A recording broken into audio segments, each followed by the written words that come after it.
Disclaimer. प्रस्तुत कहानी के पात्र, नाम, घटनाएं और संवाद लेखक की कल्पना परिणाम हैं। इनका किसी भी वास्तविक व्यक्ति, जीवित या मृत, या वास्तविक घटना से कोई संबंध नहीं है। यदि कोई समानता पाई जाती है तो वह पूरी तरह से अनायास और संयोग मात्र है। लेखक किसी भी जाति, धर्म या समुदाय की भावनाओं को आहत करने का इरादा नहीं रखते। फ्रेवुड शहर के दक्षिण में स्थित एक किले में उच्च पदस्थ सैनिकों और सैन्य अधिकारियों का एक समूह आपस में चर्चा कर रहा था। धड़ाम! उच्च गुणवत्ता और सुव्यवस्थित सफेद कवच पहने एक अधेड़ उम्र के व्यक्ति ने मेज पर मुक्का मारा, जिससे कमरे में एक जोरदार आवाज सुनाई दी। ये सब कैसे हो गया? अब तक कुल 26 लाशें मिल चुकी हैं। पहली बार तो किस्मत की बात थी, लेकिन कल तो शहर पर निगरानी रखने के बावजूद और भी ज्यादा लोग मारे गए। और वो अज़राइल एक ही रात में इतने सारे लोगों को कैसे मार रहा है, जो एक दूसरे से इतनी दूर है? पूरी तरह से कवच पहने हुए उस आदमी ने पूछा। कैप्टन नॉर्डक, हमें लगता है कि ये किसी एक व्यक्ति का काम नहीं है, बल्कि एक पूरे गिरोह का है। क्योंकि जिस तरह से ये हत्याएं बिना किसी शोर शराबे या ड्यूटी पर तैनात किसी भी गार्ड को सचेत किए बिना की गईं, अगर वो हत्यारा है भी तो एक ही रात में इतने लोगों को मारना आसान नहीं होगा। इसके अलावा किसी को जादूगर होना चाहिए जो ऐसी खामोशी की दीवार बना सके जिससे कोई भी आवाज बाहर ना निकले, और एक अनुभवी हत्यारे की जरूरत होगी जो अचानक हमला करके जान ले सके। कैप्टन के मेज के बगल वाली कुर्सी पर बैठे एक बुजुर्ग व्यक्ति ने कहा। अचानक एक युवा अश्वेत और लंबे बालों वाली महिला ने बीच में दखल दिया। अगर मैं कुछ कहूं कैप्टन, हमें घटनास्थल पर संघर्ष का कोई निशान नहीं मिला। दिल या गर्दन पर एक ही झटके में हमला किया गया था, और वो भी सामने से, पीछे से नहीं। सभी मामलों से संकेत मिलता है कि पीड़ित ने वास्तव में हत्यारे को अपने सामने आते देखा था, फिर भी उन्हें प्रतिरोध करने का कोई मौका नहीं मिला और उनकी मृत्यु हो गई। महिला ने कहा। लेफ्टिनेंट बीएट्रिस, अगर आपकी बात सच है तो हमारे सामने एक बड़ी समस्या खड़ी हो गई है। हत्यारा शायद हत्या करने में बेहद माहिर और ताकतवर है, शायद पीक मास्टर रैंक का होगा। फिलहाल तो वो सिर्फ छोटे मोटे अपराधियों को मार रहा है, लेकिन अगर यही सिलसिला जारी रहा तो शहर में सब हम पर हंसेंगे। और आप भी जानती हैं कि अगर कमांडर ने दखल दिया तो क्या होगा, शहर के गार्डों के कप्तान ने कहा। अपने कमांडर का नाम सुनते ही लेफ्टिनेंट का चेहरा गंभीर हो गया और वो भयभीत दिखाई देने लगी। जी कप्तान जी, मैं सुरक्षा बढ़ा रही हूं और 100 और सैनिक तैनात कर रही हूं, लेकिन मैं सुझाव देना चाहती हूं कि हम देर रात का कर्फ्यू लगा दें, काले बालों वाली महिला ने कहा। और दहशत और सामूहिक उन्माद पैदा करना, ऐसा करने से इस आदमी को जनता से और ज्यादा ध्यान और पहचान मिलेगी। मुझे पूरा यकीन है कि यह मनोलोगी सिर्फ नाम कमाना चाहता है, ठीक वैसे ही जैसे अतीत में हमने जिन सनकी लोगों से निपटा है, कप्तान ने दृढ़ता से कहा और इनकार कर दिया। मैं आपको हमारी विशेष हत्यारों की टुकड़ी को नियंत्रित करने और उन्हें शहर में अपनी इच्छा अनुसार तैनात करने का अधिकार दे रहा हूं। इस बीच मैं उच्च प्रबंधन को यह समझाने की कोशिश करूंगा कि सब कुछ नियंत्रण में है, कप्तान ने कहा। और अज़राइल की पूरी तरह से खोज का आदेश जारी करो। जो कोई भी उसके बारे में विश्वसनीय जानकारी देगा उसे 5000 सोने के ड्रामस से पुरस्कृत किया जाएगा, कप्तान ने आदेश दिया। समझ गई महोदय, मैं आपको निराश नहीं करूंगी महोदय, महिला ने कहा और अभिवादन किया। शहर के दूसरी ओर एक आदमी बड़े चाव से बारबेक्यू किया हुआ स्वादिष्ट मांस और सुगंधित शराब पी रहा था। आसपास के लोग उसे ऐसे देख रहे थे मानो उन्होंने किसी गंदे भिखारी को पहली बार किसी रेस्तोरां में खाना खाते देखा हो। और लाओ, मुझे अपने बाकी सभी खास व्यंजन भी लाओ, युवक ने कहा और शराब गटक ली। खान बिना किसी झिझक और शिष्टाचार के एक आलीशान रेस्तोरां में खाना खा रहा था। कल निकोला के साथ हुए सौदे के बाद वो बेहद अमीर हो गया था, इसलिए स्वाभाविक रूप से वो इसका जश्न मनाना चाहता था, और इसीलिए इस आलीशान रेस्तोरां में आया था जो धरती के किसी 5 स्टार होटल के बराबर था। ये भोजन उनके पिछले जीवन में खाए गए किसी भी भोजन से कहीं बढ़कर था। सब कुछ इतना उत्कृष्ट और अच्छी तरह से पका हुआ था कि मुख्य सामग्रियों का स्वाद लाजवाब था। ये इतना स्वादिष्ट था कि खान ने संयम रखना भूलकर भूखे भेड़िए की तरह खाना शुरू कर दिया। कल रात के प्रदर्शन के बाद पूरे शहर में अज़राइल की ही चर्चा हो रही थी। वो जहां भी जाता हर कोई उसके द्वारा किए गए नए हत्याकांडों के बारे में बात कर रहा था। कुछ लोगों के लिए अज़राइल एक नायक था, जबकि दूसरों के लिए वो न्याय के नाम पर ध्यान आकर्षित करने और प्रसिद्धि पाने वाला एक मनोरोगी मात्र था। खान यानी असली अज़राइल, कल रात उसने अपने अनुबंध के तहत 3 और लोगों को मार डाला, जिससे वो बहुत खुश था। ये तीनों अक्सर स्ट्रैगाबॉर के परिवार के साथ व्यापारिक डीले करते थे और परिवार की आमदनी में अहम भूमिका निभाते थे। उसके लिए ये मानो किसी के माथे पर कील ठोकने जैसा था। हालात और भी बदतर हो गए जब खान ने इन लोगों द्वारा अपने स्पेस रिंगों, खजानों और गोदामों में जमा की गई सारी संपत्ति लूट ली। उसकी मौजूदा संपत्ति मात्र 83,000 सोने के सिक्के थी, और यही कारण था कि खान इतनी फिजूल खर्ची कर रहा था। उन्हें पूरा यकीन था कि उनकी मौजूदा संपत्ति उन्हें शहर के शीर्ष 500 सबसे अमीर लोगों में शामिल कर देगी। खान कोई रॉबिनहुड नहीं था, इसलिए अपने शिकारों को लूटकर सारा पैसा खुद रख लेने के बाद उसे कोई अपराध बोध नहीं हुआ, क्योंकि निकट भविष्य में शहर के उच्च पदस्थ लोगों के बीच अपनी प्रतिष्ठा और दबदबा कायम करने के लिए उसे बहुत धन की आवश्यकता होगी। अब तक शहर में फैली रूमर्स के अनुसार अज़राइल वास्तव में एक ऐसे व्यक्ति की प्रतिशोधी आत्मा थी जो इन लोगों के कारण मर गया था और जिसे शहर में कभी न्याय नहीं मिला। कुछ लोग कहते थे कि वो एक उद्धारक है जो सभी अपराधियों को एक एक करके सजा देगा। आम लोग उसे पहले से ही नायक के रूप में देखने लगे थे, क्योंकि अपराध और अत्याचार से सबसे ज्यादा प्रभावित आम नागरिक ही थे। इसलिए अंततः समाज के इन बदमाशों का सफाया होने से उन्हें बहुत राहत मिली। खान ने आज फिर से कालकोठरी में जाने और अपनी ताकत और नई बनाई गई क्षमताओं को परखने का फैसला किया। उसे हाइव माइंड कौशल का भी परीक्षण करना था और अपनी नई सेना का स्तर बढ़ाना था। खान का मुख्य उद्देश्य अब केवल अपने स्तर को बढ़ाना या शक्तियां प्राप्त करना नहीं था।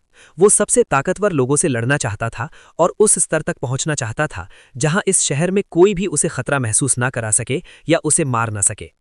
अब तक खान को यह अंदाजा हो गया था कि स्ट्रैगबोर या आर्खम जैसे शक्तिशाली व्यक्ति भी ज्यादा से ज्यादा 55वें स्तर के ही होंगे। शायद सोलोमन और कुछ उच्च पदस्थ सैन्य और सरकारी अधिकारी ही उस स्तर से ऊपर थे। इसलिए अब उसे अन्य साहसी लोगों से सावधान रहने की जरूरत नहीं थी, क्योंकि वो अपनी वर्तमान शक्ति से अकेले ही 20 लोगों की पूरी टीम को आसानी से पराजित कर सकता था। फिर भी स्तर और विशेषताओं में श्रेष्ठ होने के बावजूद वो ग्रैंड मास्टर रैंक के किसी व्यक्ति के बराबर नहीं था, क्योंकि चिड़ियाघर का शेर भी शेर ही होता है। उसे स्थानीय दुगों को हराने में कोई कठिनाई नहीं होगी। रैंक और महारत के बीच का अंतर इसी पहलू को दर्शाता है। जब खान ब्रोमनीर कालकोठरी की 11वीं मंजिल पर पहुंचा तो उसका स्वागत सफेद, पीले और लाल पत्थरों से बने एक उजाड़ शहर ने किया। वास्तुकला ने खान को तुरंत प्राचीन यूनानी सभ्यता और उनके शहर निर्माण के तरीके की याद दिला दी। शहर की ऊंची और चौड़ी इमारतों के कारण उसकी दृष्टि शहर के अंत तक नहीं पहुंच पा रही थी। खान इस पल पर शैडो वॉक का उपयोग नहीं कर सकता, क्योंकि ये दिन का समय था और चौड़ी रस्ते मुश्किल से ही एक दूसरे से जुड़ी हुई थीं। इसलिए वो इस कौशल का उपयोग कुशलतापूर्वक नहीं कर पाएगा। खान ने इस मंजिल का नक्शा निकाला और एक इमारत की छत पर कूद पड़ा। अपनी क्षमताओं और बढ़े हुए स्तरों के कारण खान के लिए ये एक सामान्य छलांग से कम नहीं थी, भले ही ऊंचाई 10 मीटर ही क्यों न हो। खान बिना किसी आवाज के एक इमारत से दूसरी इमारत पर दौड़ता और कूदता रहा और अंत में इस मंजिल के निवासियों के एक समूह के पास पहुंचा। खान इन लचीले और अविश्वसनीय रूप से मजबूत जीवों की बनावट को देखकर आश्चर्यचकित थे, जिन्होंने पिछले 3 दशकों में सैकड़ों टीमों को सफाया कर दिया था और मुश्किल से 10 टीमें ही इस मंजिल को पार कर पाई थीं। खान के सामने मौजूद जीवों का शरीर तो विशाल था ही, साथ ही उनकी खाल भी बेहद मोटी थी और उनके हाथों में ऐसे बुलेट वेपन्स थे जो एक ही वार में 3 से 4 लोगों को ढेर कर सकते थे। इन जीवों की रक्षात्मक क्षमता और जादू के प्रति शारीरिक प्रतिरोध क्षमता के कारण बड़ी संख्या में लोगों के साथ होने पर भी इनका शिकार करना बेहद मुश्किल था। इन जीवों के हर कदम से धरती में लहरें उठती थीं और उनके धमक से आसपास का वातावरण कांपता था। इन जीवों के बारे में विवरण की बात करें तो 7 मीटर लंबा शरीर, नग्न छाती और पेड़ के तने जितने बड़े हाथ, एक बैल के सिर, पैरों और खुरों के साथ 2 मजबूत और नुकीले सींग। खान के सामने खड़े प्राणी हर साहसी के बुरे सपने के अलावा और कुछ नहीं थे। मिनोटॉर। अध्याय 42। वर्तमान चैंपियन। 3 विशालकाय मिनोटॉर का समूह शहर की सड़कों पर पहरा दे रहा था और निगरानी रखने के लिए टहल रहा था। खान इमारत की छत पर रेंग रहा था और इस समूह की निगाहों से बचने की कोशिश कर रहा था। वो फिलहाल इन मिनोटॉरों को एक एक करके खत्म करने की योजना बना रहा था। ये सभी जीव आकार में बहुत बड़े थे और इनकी रक्षात्मक क्षमताएं भी बहुत मजबूत थीं, जिससे इन्हें मारना और भी मुश्किल हो जाता था। जल्द ही उसने इन मिनोटॉरों के बीच एक पैटर्न देखा। एक मिनोटॉर गली के एक छोर की जांच करता था, जबकि बाकी 2 बारी बारी से दूसरे छोर की जांच करते थे। खान उस मिनोटॉर को खत्म करने के अवसर की प्रतीक्षा कर रहा था जो चौकी के बीच में अकेला होता था, ताकि जब बाकी मिनोटॉर दूर हों तो वो उसका ध्यान भटका सके। कुछ मिनट बाद जब एक मिनोटॉर अकेला रह गया, जबकि अन्य 2 अपनी दिनचर्या के हिस्से के रूप में गली के छोरों की जांच करने गए, तो खान नीचे कूद गया और एक बड़ी और मजबूत पत्थर की दीवार के पीछे छिप गया। उफ! खान ने सीटी बजाई और पहरे पर तैनात मिनोटॉर को आखिरकार लगा कि उसने कुछ सुना है, और जैसा कि खान ने अनुमान लगाया था, वो उस आवाज का पीछा करने लगा। खान ने शैडो वॉक का इस्तेमाल करके खुद को दीवार के पीछे की परछाई में इस तरह मिला लिया था कि विशालकाय राक्षस उसे देख न पाए। जैसे ही राक्षस ने खान की तरफ पीठ की, खान परछाई से बाहर कूद गया और अगले ही पल उसकी अपनी परछाई से 3 और आकृतियां निकल आईं। पहली के विपरीत अब खान को अपने अधीनस्थों को मौखिक रूप से आदेश देने की आवश्यकता नहीं थी। सिंथेसिस से प्राप्त सामूहिक चेतना की क्षमता के कारण वो उन्हें टेलीपैथिक रूप से आदेश दे सकता था और वे बिना किसी मौखिक आदेश के उसकी इच्छा अनुसार कार्य करते थे। वे तीनों आकृतियां ओमेगा, ब्लैकवॉल और सेरिल के अलावा और कोई नहीं थी। जैसे ही उनके कदमों की आहट सुनाई दी, अकेले मिनोटॉर ने उनकी ओर देखा और दुश्मन की उपस्थिति से सतर्क हो गया। उसने जोर से दहाड़ा और जमीन पर अपना पैर पटका, साथ ही पहरेदारों को सचेत करने की कोशिश की, लेकिन उसने देखा कि उसके दहाड़ने और जोर से पैर पटकने के बाद भी उसके मुंह से कोई आवाज नहीं निकली और ना ही जमीन से कोई कंपन हुआ। तभी उसने सेरिल को देखा, जिसके हाथ में एक काला जादूगर का डंडा था और उनके स्थान के चारों ओर एक हल्की नीली बाधा थी। मौन अवरोध। ये एक ऐसा विशिष्ट कौशल था जिसे केवल मध्यवर्ती स्तर के जादूगर ही कर सकते थे। मेज और समनर वर्ग के शरीरों से निर्मित सेरिल को ये कौशल विरासत में मिला था। जैसे ही वे शाया से बाहर निकले, उसने मौन अवरोध उत्पन्न कर दिया और उनके आसपास की सभी आवाजों को गायब कर दिया। मिनोटॉर ने फिर दहाड़ मारी, हालांकि इस बार कोई आवाज नहीं निकली। ओमेगा और ब्लैकवॉल उस अकेले मिनोटॉर पर टूट पड़े और अपने शरीर का इस्तेमाल करते हुए उससे भिड़ गए। ब्लैकवॉल ने नाइट टॉन्ट और टेम्पलर विल का इस्तेमाल करके उस विशालकाय बैल जैसे जीव को क्रोधित कर दिया और अपने बाएं हाथ में पकड़ी बड़ी ढाल पर अपनी तलवार से जोरदार प्रहार किया। मिनोटॉर तुरंत क्रोधित हो गया और उसने अपना ध्यान केंद्रित किया। ओमेगा ने अपने नुकीले पंजों से उसके पैरों पर हमला किया और उसे जमीन पर गिराने की कोशिश की। मिनोटॉर ने हमले से बचाव के लिए अपने पास मौजूद विशाल लकड़ी के डंडे को तेजी से घुमाया। ब्लैकवॉल ने नाइट्स चार्ज का इस्तेमाल करते हुए उसकी पीठ पर वार किया और उसे असंतुलित कर दिया। दूसरी ओर ओमेगा ने इस मौके का फायदा उठाते हुए उसके सिर पर श्रेडर क्लॉस का इस्तेमाल किया, जिससे वो भ्रमित हो गया और उसकी दृष्टि धुंधली हो गई। मिनोटॉर अपना संतुलन खो बैठा और अपनी दाहिनी ओर दीवार पर गिर पड़ा। साइलेंस बैरियर की बदौलत एक भी आवाज सुनाई नहीं दी। मिनोटॉर का विशालकाय शरीर अब दीवार के बड़े और भारी पत्थरों के मलबे के नीचे दबा हुआ था और उससे बाहर निकलने की कोशिश कर रहा था। ठीक उसी क्षण एक छोटे कद के आदमी ने उसकी छाती पर छलांग लगाई और हरे रंग के तरल की एक तेज धार मिनोटॉर की आंखों में जा लगी। जहर उसके दिमाग में घुस गया और उसकी आंखें तुरंत पिघल गईं और मलबे के नीचे केवल मिनोटॉर का बेजान शरीर ही पड़ा रह गया। उफ, बाल बाल बच गया। खान ने मन ही मन अपने अधीनस्थों को आदेश दिया कि वे फिर से उसकी छाया में छिप जाएं, क्योंकि मौजूदा हालात में यही सबसे अच्छी रणनीति थी जो उसे सूझी। बिना किसी की नजर में आए एक एक करके दुश्मन को मार गिराना ही उसका सबसे अच्छा तरीका था, क्योंकि समूह में इन मिनोटोरों से निपटना बहुत मुश्किल था।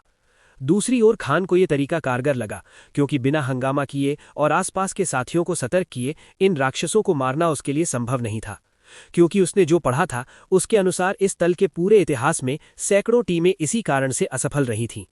एक अकेला मिनोटॉर ही 5 से 6 लोगों का सामना करने के लिए काफी शक्तिशाली था और लड़ाई के दौरान वे हमेशा जोरदार दहाड़ और शोर मचाते थे। और जैसे जैसे और मिनोटॉर लड़ाई में शामिल होते जाते, उन्हें मारना उतना ही मुश्किल होता जाता। खान जैसे मध्यवर्ती मास्टर रैंक के तलवारबाज को भी एक एक मुकाबले में इनमें से एक को मारना मुश्किल लगता। इसलिए खान ने अपनी संख्या और अपने शक्तिशाली योद्धाओं का इस्तेमाल करते हुए दुश्मन को अचानक घेर कर नुकसान पहुंचाया, साथ ही साइलेंस बैरियर का उपयोग करके किसी भी ध्वनि को बाहर निकलने से रोक दिया ताकि कोई भी दुश्मन सतर्क न हो जाए। वो भी साइलेंस बैरियर बना सकता था, लेकिन इसके लिए बैरियर बनाने वाले को एक ही जगह पर स्थिर रहना पड़ता और बैरियर को सक्रिय रखने पर पूरा ध्यान केंद्रित करना पड़ता। इसलिए उसने इस काम के लिए सेरिल का इस्तेमाल किया, जबकि उसने अपने पॉइजन एसिड से अंतिम प्रहार किया, जो गिरे हुए दुश्मन को कुछ ही सेकंड में खत्म कर सकता है। महान सोमिर के शरीर को अवशोषित करने के बाद उसने जो ग्रैंड मास्टर रैंक की विष अम्लिक क्षमता प्राप्त की थी, वो वास्तव में अपनी प्रतिष्ठा के अनुरूप थी। खान ने जल्द ही देखा कि दूसरा मिनोटॉर अपनी सैर से वापस आ रहा था और अब उसके पास अपने सामने पड़े इस मृत मिनोटॉर के शरीर और क्षमताओं को आत्मसात करने के लिए और समय नहीं था। खान ने पहरे दे रहे शेष मिनोटॉरों के साथ भी यही प्रक्रिया दोहराई और उन्हें ठीक उसी तरह अचानक पकड़ लिया। जल्द ही उसके सामने 3 मृत मिनोटॉर पड़े थे। उसने इन शवों पर अपनी दिव्य क्षमता अवशोषण का प्रयोग किया और उनकी क्षमताओं और कौशलों को अवशोषित कर लिया। सिस्टम, मुझे क्षमताएं और कौशल दिखाएं। खान ने सिस्टम को नई क्षमताओं की जांच करने का आदेश दिया। मेजबान ने निम्नलिखित क्षमताएं और कौशल प्राप्त किए हैं। जादू प्रतिरोध, डी रैंक, निष्क्रिय। ये मेजबान को जादुई हमलों और क्षति से प्रतिरोधी शरीर बनाने में मदद करता है। स्वास्थ्य सुधार, सी रैंक, निष्क्रिय। ये मेजबान को धीमी गति से स्वास्थ्य सुधारने में सक्षम बनाता है। मिनोटॉर माइट, डी रैंक, सक्रिय। ये मेजबान की शारीरिक शक्ति को 20 सेकंड के लिए काफी बढ़ा देता है। मेजबान ने मिनोटॉर वंश प्राप्त किया है। वर्तमान शुद्धता 8%। लगता है आखिर में छोटे मोटे जीव तो छोटे ही रह जाते हैं। खान ने कहा और मिनोटॉर के बचे हुए 2 मृत शरीरों पर हाथ रख दिया। विलय करो। खान ने आदेश दिया और संश्लेषण शुरू कर दिया। मैं सिर्फ 3 मिनट का हूं। उसने एक नए सहयोगी का स्वागत किया जो अपने पूर्ववर्तियों की तुलना में 1 मीटर लंबा और दुगना शक्तिशाली था। अब तुम लीजन का हिस्सा हो, खान ने कहा, और नए सहयोगी ने खान के सामने झुककर प्रणाम किया और उसकी छाया में प्रवेश कर गया। अगले 5 घंटों तक खान ने गुप्त रूप से मिनोटॉर के छोटे छोटे समूहों पर यही प्रक्रिया दोहराई और उन्हें एक एक करके मार डाला। इस तरह उसने दुश्मन की संख्या को धीरे धीरे कम किया। अब उसकी सेना में 30 मिनोटॉर अधीनस्थ सैनिक थे। वे सभी कुलीन श्रेणी के राक्षस थे। उसने इनका उपयोग किसी और बड़ी या उच्च प्रजाति को बनाने के लिए नहीं किया, क्योंकि उसे छोटी मोटी चीजों पर अपने संसाधन खर्च करने में कोई दिलचस्पी नहीं थी। वो एक बड़ी मछली पकड़ना चाहता था और फिर इन संसाधनों का उपयोग करना चाहता था। पुराने अभिलेखों के अनुसार इस तल पर लगभग 80 मिनोटॉर थे और खान ने उनमें से 60 से अधिक को मार डाला था। वो पूरी तरह से एकाग्र और समर्पित था और उसकी दृढ़ इच्छा शक्ति ने उसे अति आत्मविश्वास से कोई गलती नहीं करने दी। अब खान शहर की टूटी फूटी और गिरी हुई इमारतों के बीच छिप गया और एक विशाल कोलोजियम के अंतिम छोर को देखने लगा। ये आधुनिक रोम के ग्लैडिएटर लड़ाई के अखाड़ों से कुछ अलग नहीं था। और अंत में एक विशाल सिंहासन था जो गिरे हुए मिनोटॉरों की हड्डियों और खालों से बना हुआ था। फिलहाल इन राक्षसों के बीच किसी तरह की प्रतियोगिता चल रही थी और वे एक दूसरे को अपने हथियारों और नंगे हाथों से मार रहे थे, यहां तक कि अपने विशाल सींगों का उपयोग करके अपने प्रतिद्वंदियों के हृदयों को बेध रहे थे। खान को एक बात समझ में आ गई कि ये राक्षस आपस में ये तय कर रहे थे कि उनमें से सबसे शक्तिशाली कौन है। प्रतियोगिता के अंत में एक लाल मिनोटॉर खड़ा था जिसके हथियार के रूप में कई नुकीले कांटों वाला मेटल का गदा था। फिर उसने दहाड़ा और अपनी विजय की चीख से पूरे अखाड़े को हिला दिया। अगले ही पल उसने अपना हथियार उस विशालकाय मिनोटॉर की ओर तान दिया जिसके पैरों के पास एक विशाल युद्ध कुल्हाड़ी थी। अखाड़े में मौजूद मिनोटॉर अब खुलेआम सिंहासन पर बैठे हुए को चुनौती दे रहा था, मानो राजा बनने की होड़ में हो। सिंहासन पर बैठा विशालकाय मिनोटॉर गुस्से में गुर्राया और अपनी कुल्हाड़ी और एक विशाल ढाल को पकड़कर सीधे अखाड़े के मैदान के अंदर कूद पड़ा। धमाका! जैसे ही अखाड़े का मौजूदा राजा युद्ध के मैदान में कूदा और क्रोध और तिरस्कार से भरी आंखों से चुनौती देने वाले को घूरने लगा, धूल का एक बड़ा बादल उठा और लहरों के कंपन से पूरा अखाड़ा हिल गया। खान को दूर से ही दबाव का एहसास हो रहा था। राक्षसों और इंसानों से लड़ने और उनका सामना करने के अपने अनुभव के आधार पर खान ने जल्दी ही इस पीले मिनोटॉर के स्तर को समझ लिया। ये तो लॉर्ड रैंक का फ्लोर बॉस है। अखाड़े के अंदर इस समय एक बेहद भयंकर लड़ाई चल रही थी और आसपास मौजूद मिनोटॉर अपने पसंदीदा योद्धा के समर्थन में जयकारे लगा रहे थे और अपने हथियार जमीन पर पटक रहे थे। उनमें से कुछ तो दूसरी तरफ के समर्थकों से आपस में ही भिड़ गए। खान इन प्रतिद्वंदी मिनोटॉरों की ताकत और निर्मम युद्ध शैली को देखकर दंग रह गया, खासकर अखाड़े के मौजूदा चैंपियन को देखकर, क्योंकि अब तक देखे गए सभी मिनोटॉरों से अलग ये कहीं अधिक क्रूर, बुद्धिमान और युद्ध कला में माहिर था। ये हमेशा अपनी रक्षा ठीक से करता था और जानबूझकर अपने प्रतिद्वंदी को हमला करने का मौका देता था। इस तरह वो उसे जल्दी से असंतुलित कर देता और खुद एक जोरदार प्रहार करता। हालांकि लाल मिनोटॉर भी कमजोर नहीं था, उसके भयंकर हमलों ने उसे इस जानलेवा लड़ाई में बढ़त दिला दी थी। खान ने इस लड़ाई को देखने में समय नहीं लगाया और जल्दी से शोरगुल वाले अखाड़े का इस्तेमाल करते हुए बचे हुए मिनोटॉरों को बाहर निकालना शुरू कर दिया, ताकि दुश्मन को इस तरह मारा जा सके कि उनमें से कई को पता ही न चले कि उनके साथी एक एक करके गायब हो गए हैं। अंततः मैच का परिणाम सबके सामने था। चैंपियन का पद अभी भी पीले मिनोटॉर के पास ही रहेगा। मिनोटॉर ने जोरदार दहाड़ लगाई और मुट्ठियों से अपनी छाती पीटते हुए अपनी शक्ति और प्रभुत्व का प्रदर्शन किया। लड़ाई वाकई बेहद करीबी थी और पीले मिनोटॉर ने निर्णायक क्षण में अपने प्रतिद्वंदी पर ढाल फेंककर उसे विचलित कर दिया और अंत में अपनी विशाल कुल्हाड़ी से उसका सिर काट डाला। ताली बजाओ, ताली बजाओ, ताली बजाओ! बहुत बढ़िया, इतना शानदार प्रदर्शन करने के लिए धन्यवाद, खान ने मजाक करते हुए कहा और उसकी आवाज़ पूरे अखाड़े में गूंज उठी। वो इस समय पीले मिनोटॉर के सिंहासन के ठीक ऊपर एक शिलाखंड जैसी संरचना पर बैठा था।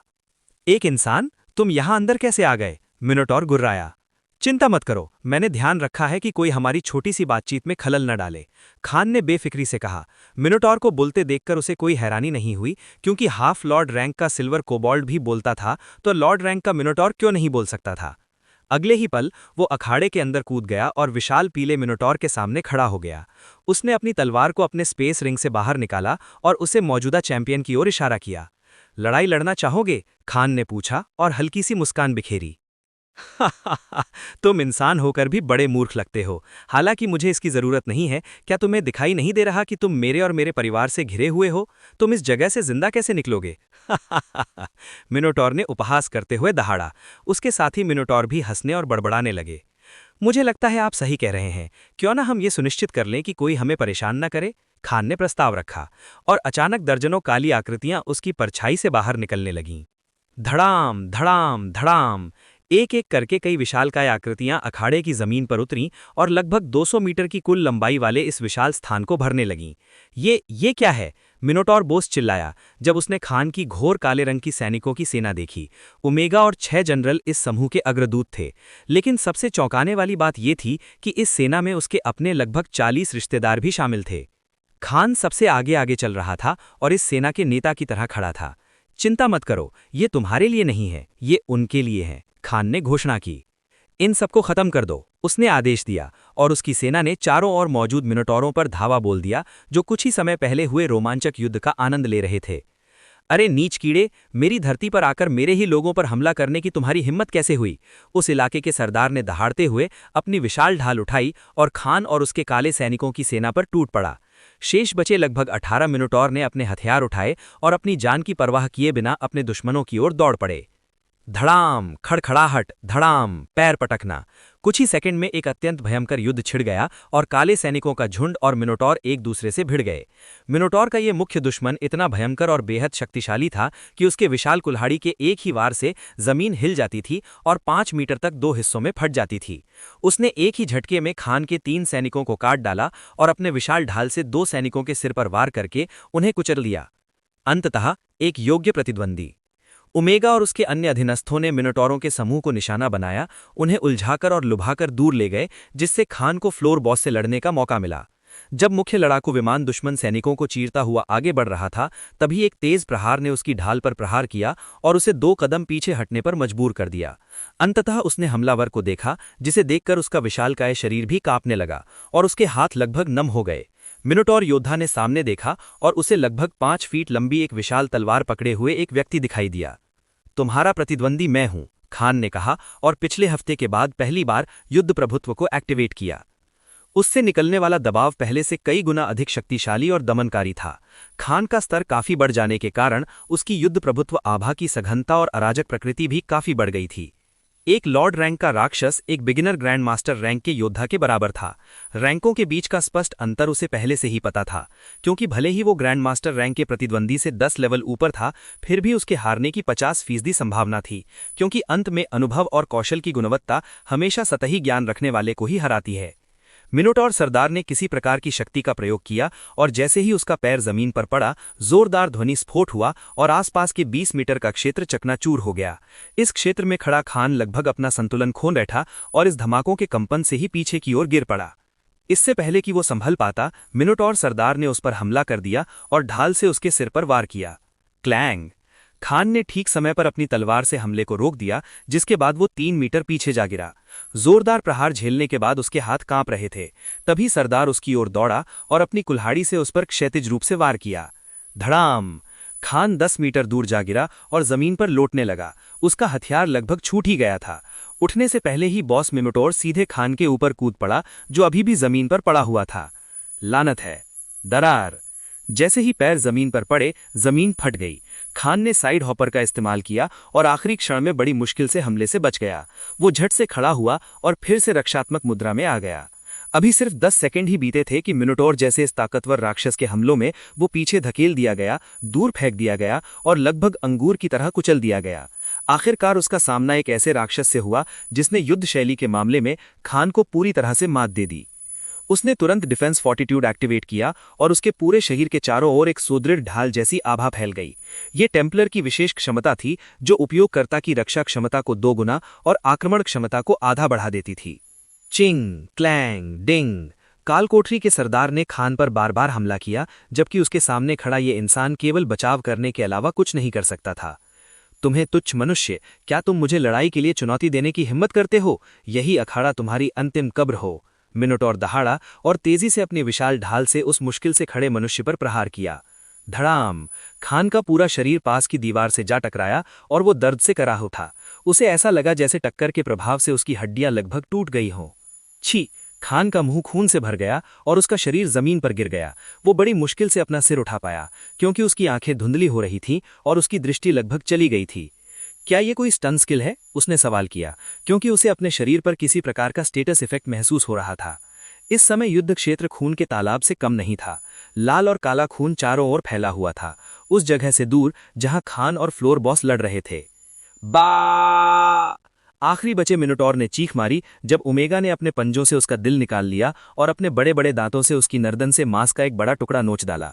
जैसे ही शरीर जमीन पर गिरा, उसने आसपास देखा कि सभी बचे हुए दुश्मन मारे गए थे, जबकि सेना के 1 दर्जन सैनिक मारे गए थे। उसकी निगाहें तुरंत अपने मालिक खान की ओर मुड़ी।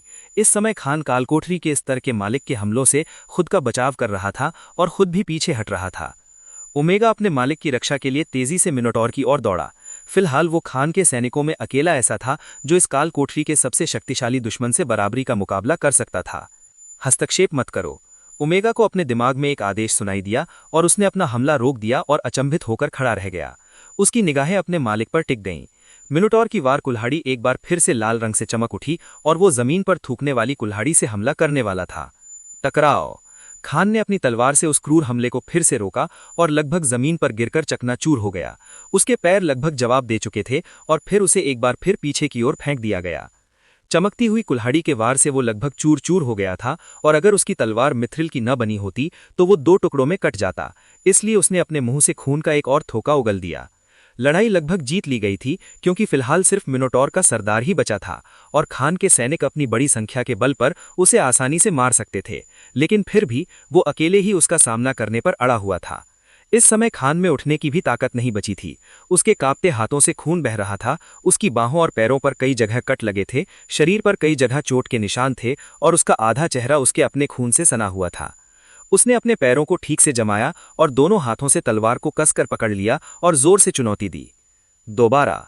एक विशाल और गोलाकार अखाड़े के अंदर एक आदमी और एक मिनोटॉर जीवन और मृत्यु की लड़ाई लड़ रहे थे। सरल शब्दों में कहें तो खान को मिनोटॉर कालकोठरी के तल के बॉस से बुरी तरह मार पड़ रही थी। हमलावर बॉस से बचाव करने की कोशिश में उसकी कलाई लगभग टूट गई थी, जिससे वो दर्द से करहा उठा। मिनोटॉर ने अपने आसपास का जायजा लिया और उसे डर था कि अगर उसने खान को घेर लिया तो उसके सैनिक उस पर हमला कर देंगे। उसके सभी साथी पहले ही मर चुके थे। अब वो उन कौशलों का उपयोग नहीं कर सकता था जिनसे वो दुश्मन पक्ष को खत्म करने के लिए उनका नेतृत्व कर सकता था। और शहर से भी कोई बाहर नहीं आ रहा था, क्योंकि खान ने उन सब को एक-एक करके और बहुत ही गुप्त तरीके से मार डाला था, और इसी वजह से उसका जीवित रहना अनिश्चित था। इसलिए भाग जाना ही उसके लिए एकमात्र समझदारी भरा विकल्प था। चिंता मत करो, वे तुम पर हमला नहीं करेंगे। अगर तुम मुझे मार दोगे तो वे भी मर जाएंगे। खान ने खड़े होते हुए और अपनी रक्षात्मक मुद्रा से आक्रामक मुद्रा में बदलते हुए कहा। विंड कटर, खान ने कहा, और आसपास की हवा उसकी तलवार पर एकत्रित होने लगी और ब्लेड से अत्यधिक तनावपूर्ण वायु दाब निकलने लगा। खान ने अपनी तलवार से मिनोटॉर के शरीर पर वार किया। क्रिंग! धातु और अत्यधिक संपीड़ित हवा के ब्लेड के टकराने की आवाज पूरे स्थान में गूंज उठी, क्योंकि मिनोटॉर बॉस का विशाल शरीर अपने बचाव के लिए अपनी ढाल का उपयोग करने के बाद 5 मीटर तक धकेल दिया गया था। सिस्टम, मुझे प्रगति दिखाओ। उसने सिस्टम को अपने युद्ध कौशल और तकनीकों की वर्तमान प्रगति प्रकट करने का आदेश दिया। हथियारों के लिए युद्ध कौशल: तलवार 79%, कटार या चाकू 68%, धनुष 63%, कुल्हाड़ी 54%, शील्ड 35%, भाला 51%। सभी मास्टर रैंक पर हैं। युद्ध तकनीकों का विकास निम्नलिखित प्रकार से होता है: विंड कटर 23%, विक्षेपण या बचाव 37%, तलवार की धार 29%, घाव 13%, पिंसर 21%। कौशल में निपुणता की प्रगति निम्नलिखित अनुसार है: शैडो वॉक 93%, फायर स्टॉर्म 53%, रक्षा क्षमता 89%। लेखक खान ने पिछले अध्यायों में अपने 1 सप्ताह के प्रशिक्षण काल के दौरान अंतिम 3 हथियारों का पहले ही उपयोग और अभ्यास कर लिया था। उफ, काफी नहीं है, खान ने कहा और फ्लोर बॉस पर झपटा और उसे फिर से हमला करने के लिए उकसाया। सही मायनों में कहें तो ऐसा लग रहा था कि वो जानबूझकर मिनोटॉर बॉस पर हमला करवा रहा था और उससे बचाव कर रहा था, क्योंकि वो पहले अपनी रक्षात्मक कौशल में महारत हासिल करना चाहता था। जैसे जैसे लड़ाई आगे बढ़ी, खान ने दुश्मन के हमलों को रोकने के लिए नाइट और टेम्पलर जैसी अपनी कई रक्षात्मक क्षमताओं का उपयोग किया। रक्षा पक्ष में अधिक समय बिताने के कारण इन क्षमताओं पर उसकी पकड़ तेजी से मजबूत होती जा रही थी। इसका कारण ये था कि दुश्मन अधिक शक्तिशाली था और दूसरा ये कि वो अपनी जान बचाने के लिए लड़ रहा था। अगर खान मर जाता तो फ्लोर बॉस जिंदा रहता, इसलिए उसने अपने हमलों में कोई कसर नहीं छोड़ी। ये एक ऐसा अनुभव था जो खान को अब तक लड़ी गई किसी भी लड़ाई में नहीं मिल सकता था, क्योंकि उसके दुश्मन उसे मारना नहीं चाहते थे। खान को 1 सप्ताह पहले प्रशिक्षित करने वाले प्रशिक्षकों ने अपनी पूरी क्षमता से उसका मुकाबला नहीं किया। यहाँ तक कि आर्खम के साथ हुआ अभ्यास सत्र भी अपर्याप्त था, क्योंकि आर्खम का उद्देश्य खान की परीक्षा लेगा था, उसे मारना नहीं। इस सबसे शक्तिशाली इकाई को अभ्यास के लिए चुनने का मुख्य कारण ये था कि इसमें चेतना थी और ये युद्ध कला में निपुण थी। इसने खान को पूरी तरह से नष्ट करने के लिए अपने सभी कौशलों का उपयोग किया और ये जानती थी कि कब घातक प्रहार करना है और कब बचाव करना है। तो इसलिए उनके लिए वास्तविक युद्ध का अनुभव और आधार बनाना सबसे अच्छा विकल्प था, क्योंकि भले ही वो प्रशिक्षण लेकर अपने हथियार चलाने के कौशल और युद्ध तकनीकों में महारत हासिल कर लेते, फिर भी ये उस लाभ और अनुभव के बराबर नहीं होता जो उन्हें इस वास्तविक और भीषण लड़ाई से मिल रहा था। क्योंकि लॉर्ड रैंक का राक्षस बिगिनर ग्रैंड मास्टर रैंक के दुश्मन से कमजोर नहीं था। क्या हमारा काम पूरा हो गया? खान ने सिस्टम से पूछा। हाँ मेजबान के पास मौजूद सभी रक्षात्मक कौशल 100% दक्षता तक पहुंच गए हैं और उनकी रैंक को विकसित किया जा सकता है। कुछ कौशल संश्लेषण का उपयोग करके विलय किए जाने की शर्तों को पूरा करते हैं। अच्छा, अब मेरी बारी, खान चिल्लाया और उसके शरीर पर बेहद हल्के और अत्यंत मजबूत काले षटकोणीय शल्क प्रकट होने लगे और उसके घायल पैरों, कंधों और अग्रबाहु जैसे खुले हिस्सों सहित पूरे शरीर को ढक लिया। उसके चेहरे को छोड़कर उसका पूरा शरीर इन चमकदार और गहरे रंग के शल्कों से ढका हुआ था। सोमाए स्केल्स। खान ने अंततः उस जन्मजात रक्षात्मक कौशल का उपयोग किया जो उसे महान सोमायर के शरीर को आत्मसात करने के बाद प्राप्त हुआ था। जादुई तौर पर मजबूत किए गए उसके वस्त्र और उपकरण में कई रक्षात्मक क्षमताएं थीं, जैसे कि अवरोधक आवरण और यहाँ तक कि हमलावर को चकमा देने के लिए माना विस्फोट भी। ये निश्चित रूप से किसी के लिए भी उपयोगी होगा और नाजुक मोड़ पर उनकी जान बचाएगा। लेकिन इस काल कोठरी के सरगनाह के सामने, जिसके पास अपनी कुल्हाड़ी के एक ही वार से 10 लोगों को 2 हिस्सों में काटने की क्षमता थी, ये एक गोली को कागज से रोकने जैसा था। इसलिए खान ने अपनी सबसे बेहतरीन और कारगर रक्षात्मक क्षमता का उपयोग किया। इस क्षमता का उपयोग करते समय एक ग्रैंड मास्टर रैंक का तलवारबाज भी उसे 2 टुकड़ों में नहीं काट सकता था। उसकी खाल कार्बन फाइबर कवच से कम नहीं थी, इसलिए अब उसे घायल होने की कोई चिंता नहीं थी। इसके बाद जो कुछ हुआ उसे देखकर ओमेगा भी हैरान रह गया, जो अपने मालिक की सुरक्षा को लेकर चिंतित था और अगर खान की मृत्यु निकट होती तो युद्ध में कूदने के लिए तैयार था। क्योंकि खान, जिसे अब तक बुरी तरह पीटा जा रहा था, इधर उधर पटका जा रहा था और लगभग कुचला जा रहा था, अचानक नई ताकत के साथ विशालकाय मिनोटॉर पर अपनी तलवार चलाने लगा और उसके चेहरे पर शिकारी जैसे भाव आ गए, ठीक वैसे ही जैसे लगभग 4 हफ्ते पहले जंगल में राक्षसों का शिकार करते समय थे।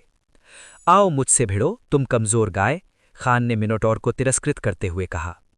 गाय, तुमने मुझे क्या कहा ओ कीड़े मकोड़े? फ्लोर बॉस ने क्रोधित स्वर में कहा और अपने बगल में खड़े इंसान पर जमकर हमला कर दिया। क्लैंग क्लैंग, बैंग, श्रैक। पहले के विपरीत अब खान दुश्मन के हमलों को रोकने और रोकने के बजाय उन पर हमला भी कर रहा था। उसकी हरकतें बेहद तेज हो गई थीं और कभी-कभी तो उसकी छवि लगभग धुंधली हो गई थी, क्योंकि वो लगातार अलग-अलग कोणों और दिशाओं से पीले मिनोटॉर पर बार-बार हमला कर रहा था। चिमटा, वार, तलवार की धार, हवा काटने वाला। खान ने अपनी तलवारबाजी की विभिन्न कलाओं का उपयोग करते हुए दुश्मन के महत्वपूर्ण अंगों पर निशाना लगाया, और जब भी दुश्मन ने खान को भ्रमित करने के लिए आसपास की जमीन को चकनाचूर करने जैसी क्षेत्रीय आक्रामक शक्तियों का प्रयोग किया या जमीन को चीरने के लिए कुल्हाड़ी का इस्तेमाल किया, तो खान ने साइड हॉपर का उपयोग करके तुरंत पीछे हट गए। कुछ समय बाद खान ने अपनी तलवार निकाली और मिनोटॉर के विशाल शरीर पर fire storm, water blade, wind blade, Frost spikes जैसे जादुई मंत्रों से हमला करना शुरू कर दिया। लगभग उसे जलाकर राख कर दिया, लेकिन अगले ही पल जमा कर मार डाला। लॉर्ड रैंक के काल कोठरी के तल के बॉस ने जो भी किया वो कभी भी खान तक नहीं पहुंच सका, क्योंकि वो बहुत तेज और फुर्तीला था। आधे घंटे बाद जब खान अपने कौशल में हुई प्रगति से संतुष्ट हो गया तो उसने अपने जादुई मंत्रों का प्रयोग करना बंद कर दिया और एक उच्च रैंक का धनुष निकाला जो बेहद खूबसूरती से बनाया गया था और किसी दुर्लभ वापे जैसा दिखता था। ये उन हथियारों में से एक था जो खान को स्कारलेट लायन टीम के कमांडर के स्पेस रिंग के अंदर मिले थे, जिसे सिल्वर कोबोल्ड ने मार डाला था। उसने तीरों से भरा तरकश लिया और उसे अपनी पीठ पर बांध लिया। इससे पहले कि बॉस उसके पास पहुंच पाता, वो दूसरी दिशा में तेजी से भागा और बॉस पर तीर चलाने लगा और तीरंदाजी के विभिन्न कौशलों का प्रयोग करने लगा।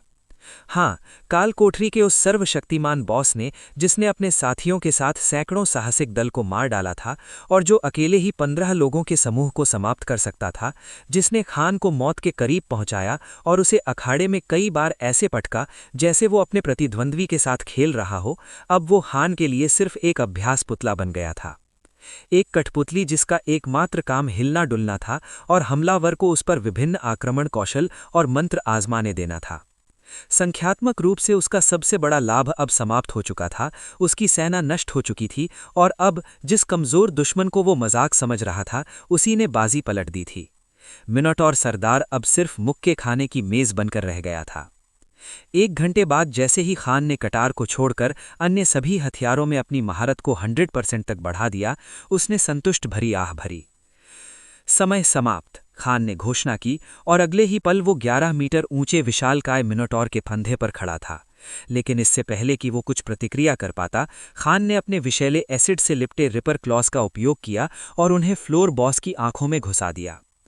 ब्रह! दर्द से कराहते हुए मिनोटॉर का विशाल शरीर जमीन पर गिर पड़ा। विषैले एसिड ने पल भर में उसके दिमाग को पिघला दिया, जिसने एक पौराणिक राक्षस की जन्मजात क्षमता की प्रतिष्ठा की पुष्टि की। खान ने इस कालकोठरी के मृत मिनोटॉर बॉस की शक्तियों को अवशोषित करना शुरू कर दिया और चूंकि ये एक लॉर्ड रैंक का राक्षस था, इसलिए उसे शक्ति अवशोषण की प्रक्रिया पूरी करने में सामान्य से कहीं अधिक समय लगा। सिस्टम, मुझे सूची दिखाओ। मेजबान ने निम्नलिखित क्षमताएं और कौशल प्राप्त कर लिए हैं। ग्राउंड स्प्लिटर सक्रिय। ये मेजबान को माना को संघनित कर जमीन या सतह पर विनाशकारी प्रहार कर सकता है और सभी दिशाओं में 5 मीटर की सीमा के आसपास दरारें पैदा कर सकता है। क्षेत्र दाब सक्रिय। ये मेजबान को आसपास के 30 मीटर के क्षेत्र को भारी गुरुत्वाकर्षण दबाव से भरने की अनुमति देता है, जिससे दुश्मन की गतिविधियों को धीमा किया जा सके। स्वास्थ्य पुनर्जनन निष्क्रिय। ये मेजबान को युद्ध के दौरान उच्च गति से लगातार स्वास्थ्य की भरपाई करने की अनुमति देता है। मिनोटॉर ऑरा निष्क्रिय। ये मेजबान को मिनोटॉरस प्रजाति के राक्षसों और व्यक्तियों पर नियंत्रण और प्रभुत्व स्थापित करने की अनुमति देता है। मिनोटॉरस वंश समाहित हो गया। वर्तमान वंश शुद्धता 138%। बहुत बढ़िया, मुझे सिंथेसिस में उपलब्ध क्षमताएं दिखाओ, खान ने प्रशंसा की। खान ने जो कौशल हासिल किए थे, उन्हें देखकर ही उसे एहसास हो गया था कि शहर के सभी मिनोटॉरों को मारकर उसने कितना बड़ा खतरा टाल दिया था। मिनोटॉर बॉस की क्षमताओं को देखते हुए अगर वो शहर में मौजूद लगभग 100 मिनोटॉरों की सेना के साथ अपने दुश्मनों पर हमला कर देता तो ये उसके लिए कोई बड़ी बात नहीं थी। चूंकि उनमें से हर एक बेहद ताकतवर था, इसलिए खान और उसकी छोटी सी सेना खुले और आमने सामने के संघर्ष में आसानी से नष्ट हो जाती।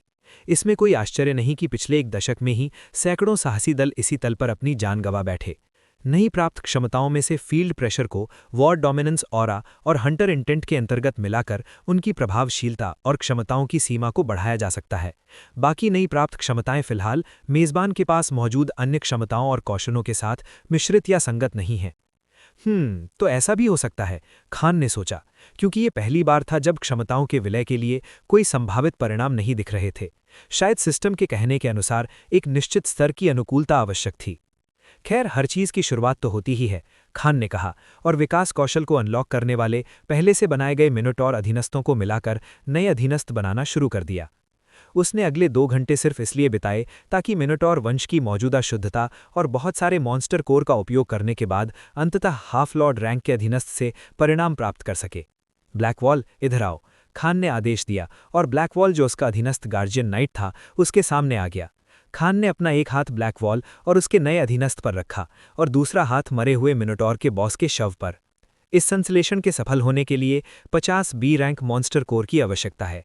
फिर से सिस्टम, तुम मुझे टुकड़े टुकड़े कर रहे हो, उसने असंतोष से गुर्राते हुए कहा, क्योंकि इस रफ्तार से उसके पास मॉन्स्टर कोर खत्म होते जा रहे थे। भले ही मौजूदा खान बेहद अमीर था, फिर भी उसके पास उच्च रैंक के मॉन्स्टर कोर का भंडार सीमित था, और हाल ही में विकास के लिए सिस्टम इन कोर से बहुत ज्यादा मांग कर रहा था। पहले ओमेगा था, फिर ऑलिवर और अब ब्लैक वॉल। उन्होंने जुग्राम की जगह ब्लैक वॉल को इसलिए चुना क्योंकि हालांकि बरसेकर इस तरह के विलय के लिए ज्यादा उपयुक्त था, लेकिन मिनोटॉर फ्लोर बॉस के पास फील्ड प्रेशर, हेल्थ रीजेनरेशन और ग्राउंड स्प्लिटर जैसी कई उपयोगी क्षमताएं थीं। ये क्षमताएं न केवल एक बेहद शक्तिशाली आक्रमण को कमजोर बना सकती थीं, बल्कि भीड़ को नियंत्रित करने की क्षमता, क्षेत्रीय आक्रमण और जबरदस्त रक्षक क्षमता भी प्रदान करती थीं। यही एक टीम संरचना में एक बेहतरीन टैंक की परिभाषा थी। क्योंकि ओमेगा भी अपनी क्षमता और आंकड़ों के दम पर सिर्फ नुकसान पहुंचाने और तेजी से चकमा देने में ही माहिर था, लेकिन उसकी रक्षा क्षमता मध्यम दर्जे की थी, और कोई भी टीम तब तक कारगर नहीं होती जब तक आपके पास एक मजबूत और शक्तिशाली टैंक न हो जो विनाशकारी हमलों का सामना कर सके और मोर्चा संभाले रखे, जबकि टीम के अन्य सदस्य दुश्मन को नुकसान पहुंचाते हुए उसकी सेहत को धीरे धीरे कम करते रहें। 1 घंटे की मेहनत के बाद ब्लैक वॉल का विकास आखिरकार पूरा हो गया। अब वो पहले से भी ज्यादा मजबूत और चौड़ा हो गया था, और 3 मीटर लंबा गार्जियन नाइट अब 12 मीटर लंबा हो गया था, पीले मिनोटॉर के मूल शरीर से भी कहीं ज्यादा गठीला। मिनोटॉर की तरह उसकी थूथुन नहीं थी, बल्कि एक इंसान का चेहरा था और उसके सिर से सींग निकल रहे थे। ब्लैक वॉल का मानवीय रूप बरकरार था, लेकिन उसकी आंखें पूरी तरह से लाल हो गई थीं और उनमें पुतलियां नहीं थीं। मुझे उसके आंकड़े दिखाओ। निम्नलिखित आंकड़े ब्लैक वॉल नामक अधीनस्थ कर्मचारी के हैं। नाम ब्लैक वॉल, प्रजाति सेगा मिनोटॉरिस, मिनोटॉर का एक प्रकार। विकास कौशल अनलॉक हो गया है, अन्य राक्षसों और कोर को खाकर लेवल को बढ़ाया जा सकता है और उसी प्रजाति के उच्च और शुद्ध वंशों से रैंक को बढ़ाया जा सकता है। पद लॉर्ड, लेवल 58, शक्ति 320, चपलता 210, निपुणता 220, रक्षा 658, माना 130। क्षमताएं और कौशल युद्ध गर्जना। यह अधीनस्थ को मेजबान और साथी अधीनस्थों को छोड़कर 100 मीटर के दायरे में मौजूद किसी भी व्यक्ति को 30 सेकंड के लिए अचेत करने की अनुमति देता है। Ground shatter. अधीनस्थ इकाई 30 मीटर के दायरे में बिखरी हुई जमीन का एक क्षेत्र बना सकता है जो दुश्मनों को भ्रमित कर सकता है। कुल्हाड़ी से चीरने वाला यंत्र। यह अधीनस्थ के हथियार के चारों ओर संघनित माना ऊर्जा को संघनित कर उसे अत्यंत शक्तिशाली प्रहार से दुश्मनों पर हमला करने की अनुमति देता है। शर्त केवल युद्ध हथियार पर लागू। रक्षा प्रवर्धन करता। अधीनस्थ कर्मचारी जितनी देर तक दुश्मन से बचाव करता है, एक निश्चित समय में उसकी रक्षा क्षमता उतनी ही अधिक बढ़ जाती है। अधीनस्थ अपने आसपास के 5 अधीनस्थों के लिए दुगनी सुरक्षा भी प्रदान कर सकते हैं। स्वास्थ्य भंडार। जब स्वास्थ्य लगभग खत्म होने वाला हो तो अधीनस्थ को अधिकतम स्वास्थ्य का 30% तुरंत ठीक करने की अनुमति देता है। मादरचोद, खान ने हैरानी से हाँफते हुए कहा। बेहद ताकतवर। ब्लैक वॉल अब बेहद ताकतवर हो गया था, साथ ही वो अपने साथियों को भी जबरदस्त डिफेंस बूस्ट देता था। वो बिल्कुल वैसा ही अल्टीमेट टैंक यूनिट था जैसा खान ने हमेशा आरपीजी वीडियो गेम्स में देखा था। ब्लैक वॉल, कुल्हाड़ी और ढाल ले लो। उसने मरे हुए बॉस के हथियारों की ओर इशारा किया और ब्लैक वॉल को अपने नए स्पेस रिंग में मौजूद बेहद भारी और उच्च गुणवत्ता वाला काला कवच दिया, जो किसी उच्च श्रेणी के राक्षस की छन से बना हुआ प्रतीत होता था, जिसकी छन इतनी मोटी थी कि शरीर के अंग धातु से कम मजबूत नहीं थे। ब्लैक वॉल अब किसी आरपीजी उपन्यास के डेथ नाइट की तरह दिख रहा था। वो किसी अधीनस्थ की बजाय किसी काल कोठरी के सरदार की तरह लग रहा था। लेखक की टिप्पणियों में ब्लैक वॉल के लिए संदर्भ कलाएं। एक गहरी सांस लेते हुए खान मिनोटोरों के बचे हुए लगभग 5 शवों की ओर बढ़ा, जो अभी भी साबुत थे, और अपनी तलवार से उन पर जगह जगह वार किए, जिससे गहरे घाव हो गए। वार पूरा होने पर उसने उन्हें अपने नए स्पेस रिंग में रख लिया। उसने नए अधीनस्थ बनाने में समय नहीं लगाया, बल्कि उसे इनका उपयोग करना था। जब कान फ्लेवॉट शहर लौटा तो शाम होने ही वाली थी, लेकिन अपने मौजूदा आवास पर लौटने के बजाय खान ने एडवेंचरर एसोसिएशन जाने का फैसला किया। और जैसा कि उम्मीद थी, काउंटर पर उनकी सबसे पहली मुलाकात मैल्कम से हुई। हॉल में इस समय सैकड़ों लोग मौजूद थे जो अपने शिकार से लौट रहे थे और अपने मिशन और अन्य कमीशन की ये काम जमा करके अपना भुगतान प्राप्त कर रहे थे। तुम्हें देखे हुए काफी समय हो गया बच्चे, सोचा था कि तुम किसी काल कोठरी में मर जाओगे। हा, मैल्कम ने खान को जिंदा और स्वस्थ देखकर खुशी जाहिर करते हुए मजाक किया। यहाँ मौजूद किसी खास व्यक्ति के विपरीत मैं मरने के लिए बहुत छोटा हूँ। हा, खान ने व्यंग्यपूर्ण उत्तर दिया। फिर से कहो। मैल्कम की आंखें गंभीर हो गईं। कुछ नहीं, मैं बस एसोसिएशन को कुछ राक्षसों के शव बेचना चाहता था। ये सभी साबुत हैं, इसलिए इन्हें ले जाने के लिए आपके लोगों की जरूरत पड़ेगी। कितने, और वे कितने बड़े हो सकते हैं? मैल्कम ने उत्सुकता से पूछा। तुम खुद को क्यों नहीं देखते? खान ने कहा और हॉल के बीचों बीच चला गया। आप सभी ध्यान से सुने, आप सभी को तुरंत हटना होगा और हॉल के बीच का हिस्सा खाली छोड़ना होगा। ये मत कहना कि मैंने आपको चेतावनी नहीं दी है, खान ने जोर से चिल्लाते हुए कहा और तुरंत ही हॉल में खड़े सैकड़ों लोगों का ध्यान अपनी ओर खींच लिया। हॉल में मौजूद एक व्यक्ति ने चिल्लाकर कहा, अरे तुम अपने आप को समझते क्या हो?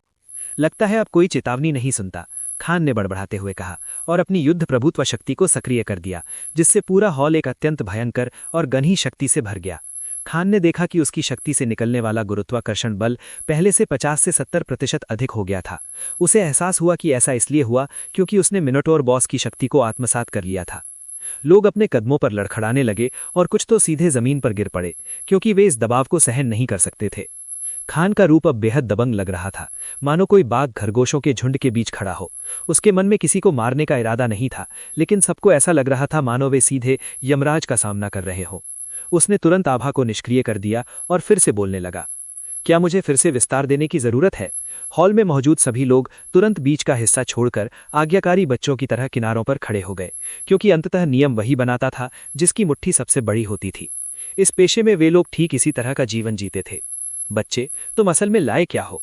मैल्कम ने पूछा, क्योंकि उस पर उस आभा का कोई असर नहीं हुआ था, क्योंकि खान ने जानबूझकर उस आभा को अधेड़ उम्र के रिसेप्शनिस्ट पर असर नहीं पड़ने दिया था। ये, खान ने कहा और अपना हाथ ऊपर उठाया और सींगों वाले एक विशालकाय प्राणी का शरीर बाहर निकलकर हॉल के बीचों बीच उतरा। धड़ाम! स्तब्ध, पूरी भीड़ स्तब्ध रह गई, यहां तक कि मैल्कम को भी लगा जैसे उसकी सोचने समझने की शक्ति ही खत्म हो गई हो। एक मिनट और है, ये 1 मिनट और है। अंत में भीड़ में मौजूद एक अनुभवी साहसी दल ने चिल्लाकर कहा, बच्चे, ये तुम्हें कहां से मिला? मैल्कम ने शौक से मुंह लड़खड़ाते हुए पूछा। इसे ढूंढने का क्या मतलब है? मैंने तो इसे मार डाला, खान ने चेहरे पर मुस्कान के साथ जवाब दिया। झूठ मत बोलो बदमाश, कोई भी अकेले मिनोटॉर को नहीं मार सकता। उसे मारने के लिए 5 से 6 लोगों की जरूरत होती है। या तो तुम्हें निचले तलों पर कोई मरा हुआ मिनोटॉर मिला है, या तुमने उसे संयोग से मारा है। भीड़ में मौजूद एक जादूगर ने गरजते हुए कहा। किस्मत से तुम कहते हो, तो फिर ये कैसा रहा? खान ने मुस्कुराते हुए कहा और फिर से अपनी स्पेस रिंग का उपयोग किया। धड़ाम! एक और विशालकाय मिनोटॉर का शव नीचे गिर पड़ा।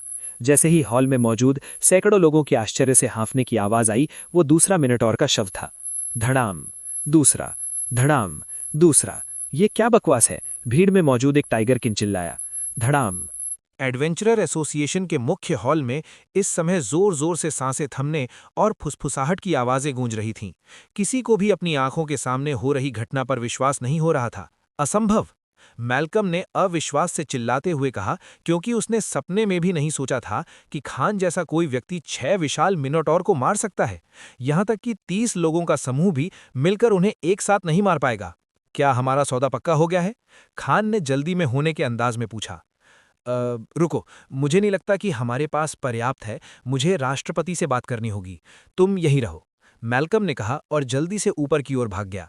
खान को पहले से ही अधेड़ उम्र के रिसेप्शनिस्ट से इस तरह की प्रतिक्रिया की उम्मीद थी, क्योंकि उनके ज्ञान के अनुसार मिनोटॉर किसी भी स्थान पर सबसे अधिक मांग वाले राक्षसों में से एक थे, क्योंकि उनके विभिन्न उपयोग थे और मृत शरीरों से प्राप्त होने वाली सामग्री दुर्लभ थी। उनका खून असल में उच्च श्रेणी के स्वास्थ्यवर्धक औषधियों और विभिन्न रसायन विद्याओं में एक महत्वपूर्ण घटक था। उनकी खाल और फर का इस्तेमाल हल्के और बेहद टिकाऊ कवच और वस्त्र बनाने में किया जाता था, जो विशेष रूप से धनी लोगों को बहुत पसंद आते थे। उनके सींगों से कृपाण और कटार जैसे दुर्लभ हथियार बनाए जा सकते थे, जबकि अस्थि मज्जा का उपयोग नपुंसकता के इलाज या जननांगों को शक्ति प्रदान करने वाली उच्च गुणवत्ता वाली दवाओं में किया जाता था। और कई धनी लोग अपने आलीशान घरों में मिनोटॉर का सिर लटकाकर गर्व महसूस करते थे। हर एक लाश किसी खजाने से कम नहीं थी, लेकिन चूंकि मिनोटॉर हमेशा समूहों में यात्रा करते थे और ऊंचे दर्जे के काल कोठरियों में दिखाई देते थे, इसलिए बहुत कम लोग ही उनका शिकार करने की कोशिश करते थे, खासकर तब जब उन्हें पैसों की सख्त जरूरत थी या वे मरने की इच्छा रखते थे। यहां तक कि ग्रैंड मास्टर रैंक का योद्धा भी यूं ही उनसे पंगा नहीं लेगा, इसलिए इन्हें पाना बेहद मुश्किल था और हर जगह इनकी बहुत मांग थी। लेकिन एक साथ 6 शव मिलना, यहां तक कि एडवेंचरर एसोसिएशन जैसी बड़ी संस्था जिसमें लगभग 2000 लोग रोजाना लेन देन करते थे, उसे भी इस पर ध्यान देना पड़ा, क्योंकि अगर इन्हें कुलीन वर्ग या किसी उद्यम के सही लोगों को बेचा जाता तो मुनाफा बहुत ज्यादा होता।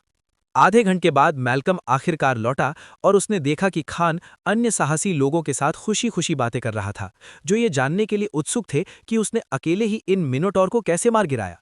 लेकिन कुछ अज्ञानी और नासमझ लोगों के विपरीत वो उन्हें दुश्मनों को बाहर निकालने की रणनीतियां, जाल बिछाने के तरीके और मौन अवरोध बनाने के लिए जादुई स्क्रॉल का उपयोग करने के तरीके आदि बता रहा था। ये लीजिए, हमें ये सब चाहिए, मैल्कम ने कहा और आगे बोला। उपराष्ट्रपति का कहना है कि वे तलवारबाजी में आपकी प्रगति से खुश हैं। इसकी कीमत कितनी है? खान ने उत्सुकता से पूछा। मैल्कम खान के करीब आया और फुसफुसाया।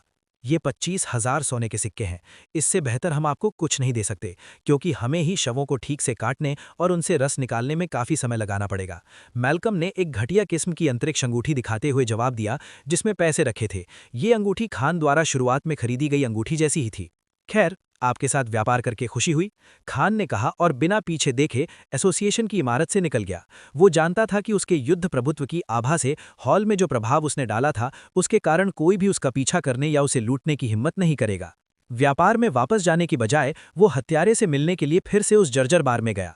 उसे अभी भी अपने अनुबंध के तहत कुछ लोगों के सिर सौंपने थे और अपनी तनख्वाह प्राप्त करनी थी। लेकिन उसकी उम्मीद के विपरीत जैसे ही वो बार में दाखिल हुआ, अंदर के तीनों आदमी उससे कोड पूछे बिना ही तेजी से बाहर चले गए और बाहर निकलने का दरवाजा बंद कर दिया। ये क्या? इससे पहले कि वो अपनी बात पूरी कर पाता, खान ने अपने प्रति निर्देशित एक दुर्भावनापूर्ण घातक जानलेवा इरादे को भांप लिया और उसकी जीवित रहने की सहज प्रवृत्ति उसे आने वाले हमले के प्रति सचेत कर देती है। खान ने तुरंत साइड हॉपर का इस्तेमाल किया और बाल बाल अपने गले पर आ रहे चाकू से बच गया। उसने अपने काले ट्रेंच कोट से खंजर निकाले और अपने दाहिने हाथ पर वार करने की कोशिश की। पिछली बार जब वो इस जगह आया था, उससे उसका स्तर ऊंचा होने के कारण उसकी फुर्ती और गति आक्रमणकर्ता से कहीं अधिक थी। क्लैंग! कमरे में धातु के टकराने की तेज आवाज गूंजी और टकराव के स्थान से एक काले रंग का मुखौटा पहना हुआ व्यक्ति प्रकट होने लगा। अच्छा, तो तुम्हें फिर से देखकर अच्छा लगा, खान ने कहा और अपने हमलावर को देखकर हल्की सी मुस्कुराहट दी। अरे यार बच्चे, मुझे लगा था कि तुम इस सूची का इस्तेमाल अपने कौशल का अभ्यास करने के लिए करोगे, लेकिन ये सब अज़राइल का क्या चक्कर है? तुम्हें अंदाजा है कि हम कितनी बड़ी मुसीबत में फंस गए हैं? हत्यारे ने कहा। वो कोई और नहीं बल्कि स्नेक्सकिन ही था, जो उसका मध्यस्थ था और जिसने उसे हत्या के कौशल सिखाने के साथ साथ उन अपराधियों के बारे में जानकारी भी प्रदान की थी जिन्हें वो अज़राइल के रूप में मार रहा था। अच्छा, तो फिर क्या आप कोई और नौकरी करना चाहेंगे? खान ने बेपरवाही से पूछा। भाड़ में जाओ, बस अपने अनुबंध के लक्ष्य पूरे करो और यहां से दफा हो जाओ, सांप के वंशज ने दहाड़ते हुए कहा।